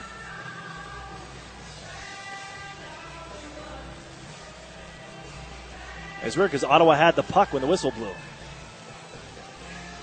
So we'll go 4-on-4 with 4:33 to go. And a frustration penalty taken by Erie there. As Martin trying to run the gauntlet here, goes all the way down and moves it towards the front of the net on a backhand play. Gurney couldn't finish it off. It settles back behind the net. It'll be picked up by Hoffenmeyer. Fellows chasing after it. And off goes Ottawa. Shimoleski trying to drag between 2 defenders. He got tied up and he's got a stick lodged in his midsection from Ryan Martin, who's without a twig right now. Fellows has to come over and help him out, but Martin gets a stick back, creates an opportunity though. Ottawa with the puck. Hoffenmeyer on to the center point. We're getting 4-on-4, mind you. Hoffenmeyer left wing circle, winds up, slap shot, save made, pops up to the air, still loose in front of Oberoi, and he gets some help from his defenders. And Hedrick takes over. Owen Hedrick. He'll go all the way coast to coast now. Walks in, shoots it. Save made. A rebound. His own rebound. Chopped over the net.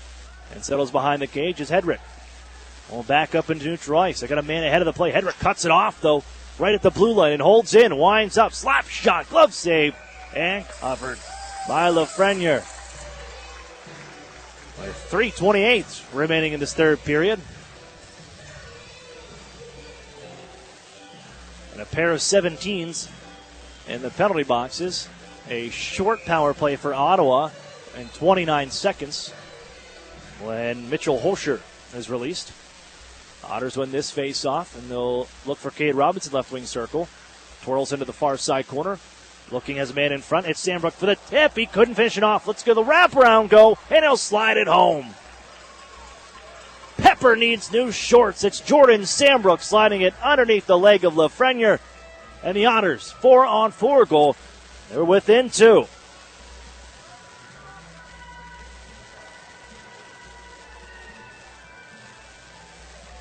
Good patience from Cade Robinson as he spins away from the check, brings it up to the half wall. Carson Edwardson was calling for the pass. He was at the top of the right wing circle, but creeping in on the back door was Jordan Sandbrook. And Robinson finds him. Sandbrook unable to get the shot off as he initially wanted to, but finishes it off on the wraparound. And Erie makes it a 6-4 game. It could be interesting heading into the final 3:09.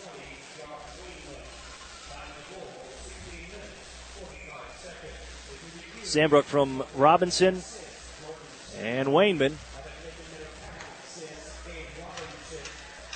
And into the final 3 minutes we go. And out of the box comes Holscher. And a short power play on for Ottawa. And a 2-goal game now after Jordan Sandbrook finds the back. That's his first of the season. He had 15 last year as the Otters bounce it down the ice on the clear. And 10 seconds up, Taylor Radish is in the box. Ottawa brings it forward. And off the skate of Travis Barron. Erie intercepts. Here's Lodney, right wing side. Out of the box comes Erie, or rather even strength as Taylor Radish makes his way towards the front. Maximich couldn't get it there, and it's pushed forward for Keating. Stood up by Ryan Martin right at the red line. And Martin's going to carry the puck forward, looking for Lodney. Swept away by Fogut. And look out. Henry, the lone man, back. Able to get in front of Barron. Barron strips him cleanly of the puck and has it along the goal line. Gives on, twirling is Keating. And it's off the mark for Fogut at the right circle. Down low for Barron. Spin move. Brings it out to the front. Off the backhand. Stopped by Oberoi. And Erie will just ice it. When the whistle sounds, a couple of youngsters on the blue line between Henry and Martin. But it was Curtis Henry alone against Travis Barron, who just outmuscled him, got that puck loose, and nearly set up Ottawa for another one. Here's going to call a timeout here, as he kind of got trapped with the young defenders on. I'm sure they're going to keep Maximovich, Radish, and Lodny out there if they can. But the big thing is it's changing their two defenders and opening things up. Erie needs a little offense, and they need it quick. We'll watch the net down to my left where Oberoi is stationed. The faceoff is in Erie territory to the left of Otters goaltender Anand Oberoi.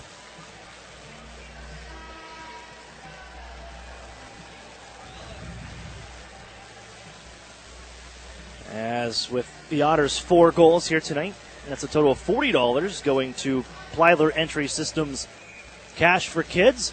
It'll go to Shriners Hospitals for Children with these 4 goals. As the Otters win the draw back, here's Owen Hedrick looking to spring Erie forward. They wanted Garrett Podubny, but the Otters will be a little offside. Maximovich ahead of the play on the long-range pass, as Podubny is replaced Ivan Lodnia, at least for the time being. Now Lodnia will take the ice with a neutral zone face-off as Oberoi heads to the bench.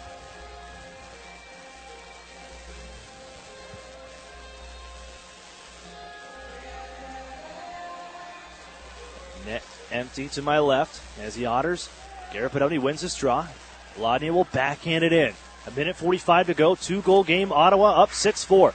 Maximovich stops it up along the near half wall. Trying to give down low to the corner. Podubny is there. Already 1 goal tonight. Now Maximovich, Radish down low looking for Lodnia. He'll pick it up off the end wall. Jordan Sambrook. Hedrick, center play. Snaps it off the leg of Maximovich. Knocked out of midair, dragging around to the Otters. And it's night away. A lot of traffic in front of the net as Erie sends it out to the front on a centering pass by Garrett Podubny. Couldn't get it there. Off the mark. Erie fires one. Here's Hedrick towards the goal. Diving Lafreniere. Keeps it out of the net as Erie tries to bank it home from behind the goaltender. Somehow it stays out, and it starts with that miraculous stop from Lafreniere on an open Owen Hedrick. Well, the Otters try to no-look pass from Garrett Podubny, but luckily for the Otters, they were able to get it right back. And that puck hits off the post on the play. The try from Hedrick, and then Garrett Podubny scooped it up and tried to bank it in. You had one of the Ottawa defenders in the net at that time. But the 67's keep it out. 1:11 to go here in regulation time. Erie down by 2. Net empty to my left. We get back to action. 4 Otters in to dig the puck out of the corner away from 1 defender. Lodnia, Taylor Radish, Garrett Podubny. Watching on the outskirts is Maximovich.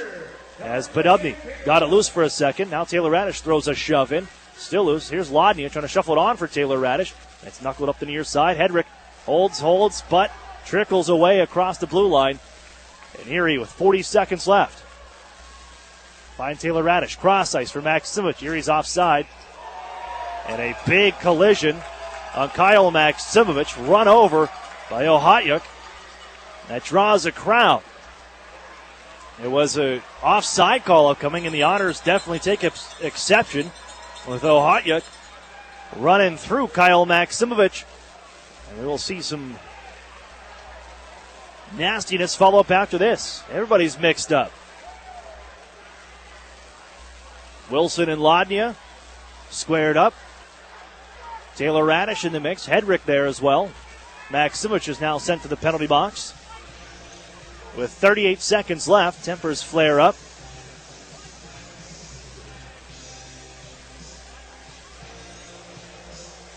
And a yard sale over just inside the offensive blue line of the Otters.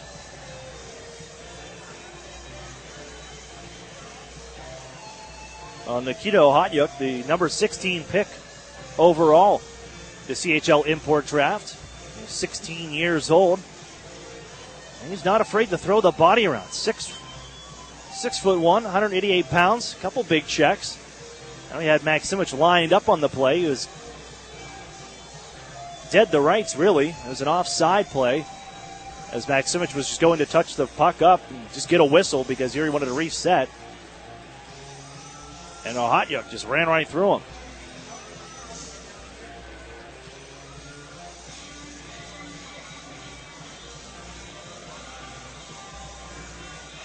Equipment picked back up.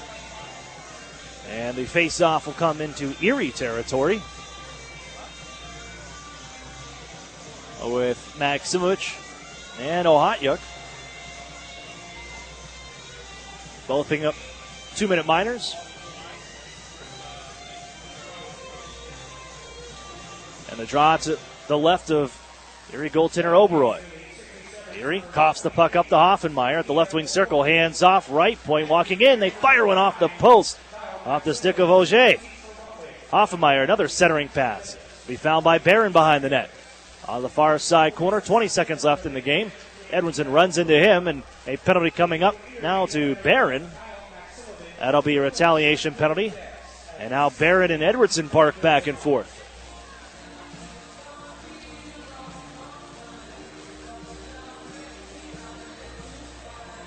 Erie gets an offensive zone face-off out of this. Oberoi comes back off, and it'll be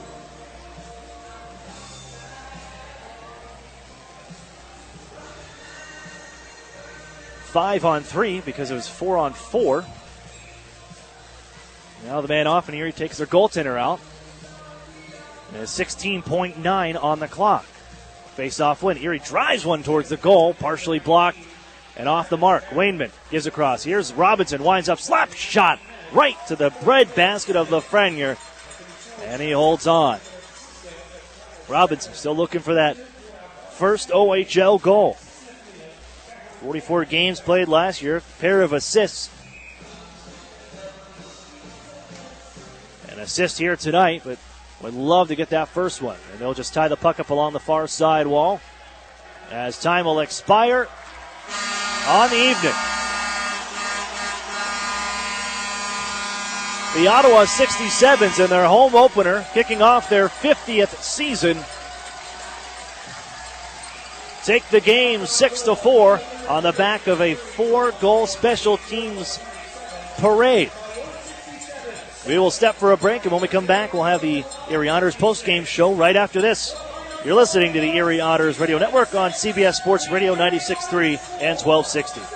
What is the best-selling SUV or CUV in America? The all-wheel drive Nissan Rogue. Only $279 a month with zero down. It has comfort with zero gravity seating. It has safety with a unique safety shield. And now it has competition, the brand new Rogue Sport. The new Rogue Sport, it's only $20,990 right now at Interstate Nissan. 1.5 miles south of I-90 on Route 19. Lease is 12,000 miles per year. Payment is plus tax, title, and license with first payment due at signing. There are 2 or more Rogue Sports at this price. Number HW106071. Over the years, technology has greatly improved the productivity of the business office. From faxes and copiers to multifunction printers, now we just don't know how to get things done without them. And that means you need a reliable printer copier and a dependable service plan. That's why you should trust Cooper Business Machines. They are Erie's only authorized dealer for sharp document systems. And most importantly, they'll maintain your machine so that it continues to, well, work.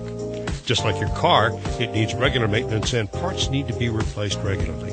If your copier isn't properly maintained or you're not getting toner in a timely fashion, then you've been reminded of what it's like to work in the dark ages. Don't wait any longer. Your business requires dependability. Shouldn't you expect the same? Cooper Business Machines, Erie's only authorized sharp dealer and service provider, helping you get back to business since 1980. Online at cooperbusinessmachines.com or call 456-7585. The new home of the Erie Otters, WRIE Erie, CBS Sports Radio 96.3 and 1260. Welcome back here inside TD Place, a steamy TD Place.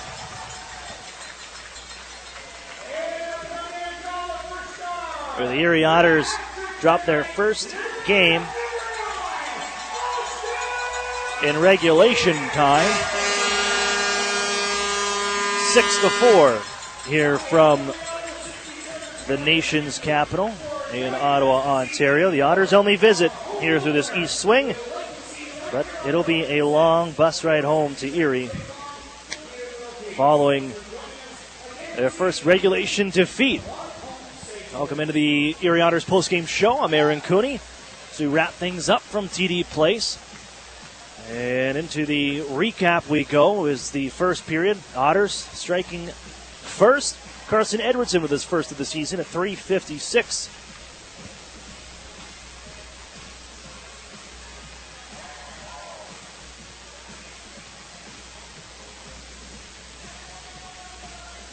Out of the first period, and the Otters are ahead by 1, but it wouldn't last long. 35 seconds later, Sasha Shimolevsky finds the back of the net to tie things up. He's got his second of the season, and we're tied at 1. Erie, though, later on, at 15:55, they get the lead right back. Kyle Maksimovic, found by Ivan Lodny. He's got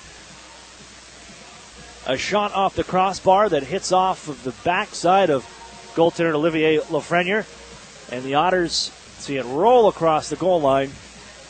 They're on the board with the lead 2-1, but that would only last 40 seconds because Erie just let Ty Felleber, run rampant in their offensive zone. Well, in the Otters' defensive zone. Felleber taking it to the offensive zone all by himself, goes right through the 5 Otters on the ice and just snaps the puck over the left shoulder of Anand Oberoi. And it's a tie game at 2. Just seconds later. 43 to be exact. The Otters run a power play, but a steal by Travis Barron ends up in a breakaway shorthanded. The initial save made by Anand Oberoi. The rebound picked up by Austin Keating for his first of the night. It's 3-2 Ottawa. Erie, that same power play, they get it right back. 37 seconds after Keating gave the 67's a lead in a power play goal for Garrett Podubny, his first. And it's 3-3 after 1 period of play. And things just kind of went downhill for the Otters.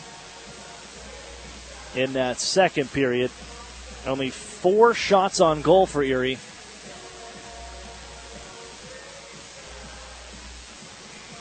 In the second frame. And what really hurt was the special teams play. As the Otters, they give Ottawa their first power play of the game. And who else? It's Austin Keating, not to be denied in front. Deflects the puck on goal. Oberoi makes the first stop and tries to smother it. He's got the right pad on top of it. But Keating just kept digging away and poked the puck underneath the pad and across the goal line. 4-3 Ottawa. And then late in the frame, Jack Duff of the Otters takes the match penalty for slew footing. 5-minute major power play upcoming for Ottawa, and they would capitalize twice on it. First, with just 59 seconds left in the second period. And the 67 set up first-round pick Graham Clark for his first OHL goal. It's 5-3. And then the power play carries over into the second.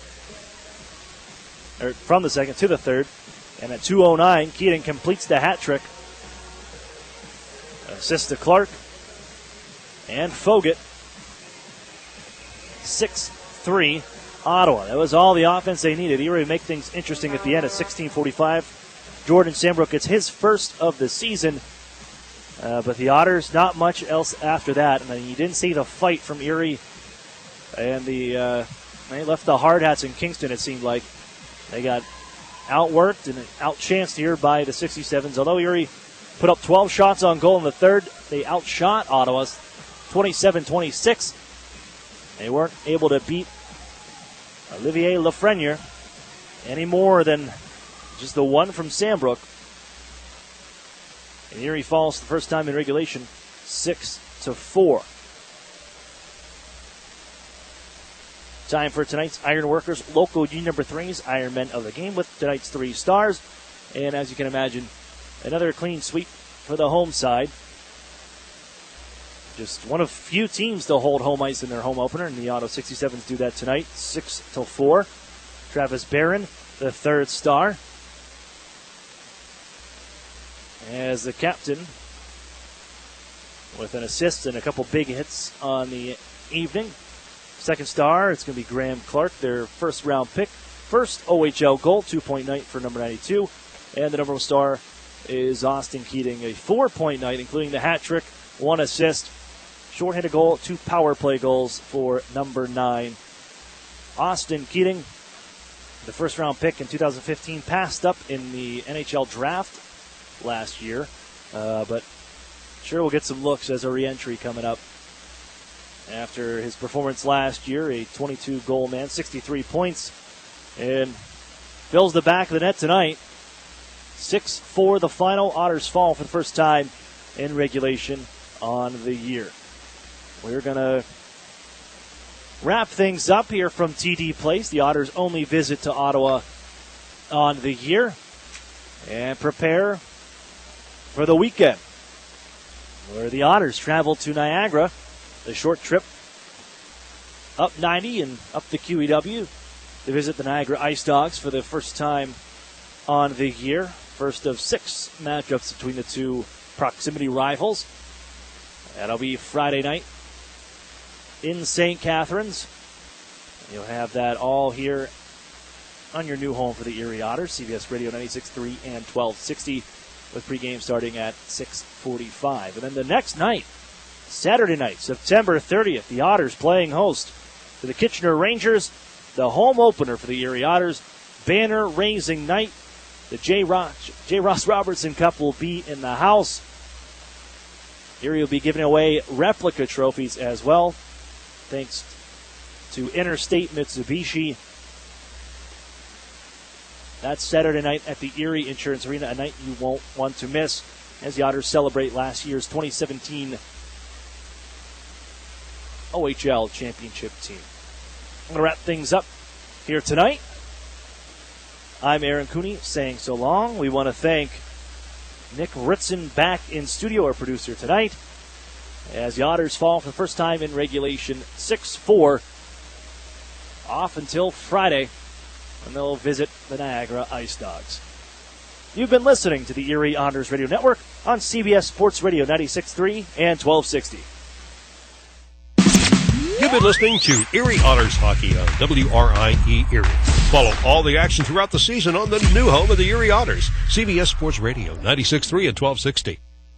Over the years, technology has greatly improved the productivity of the business office. From faxes and copiers to multifunction printers, now we just don't know how to get things done without them. That means you need a reliable printer copier and a dependable service plan. That's why you should trust Cooper Business Machines. They are Erie's only authorized dealer for sharp document systems. And most importantly, they'll maintain your machine so that it continues to, well,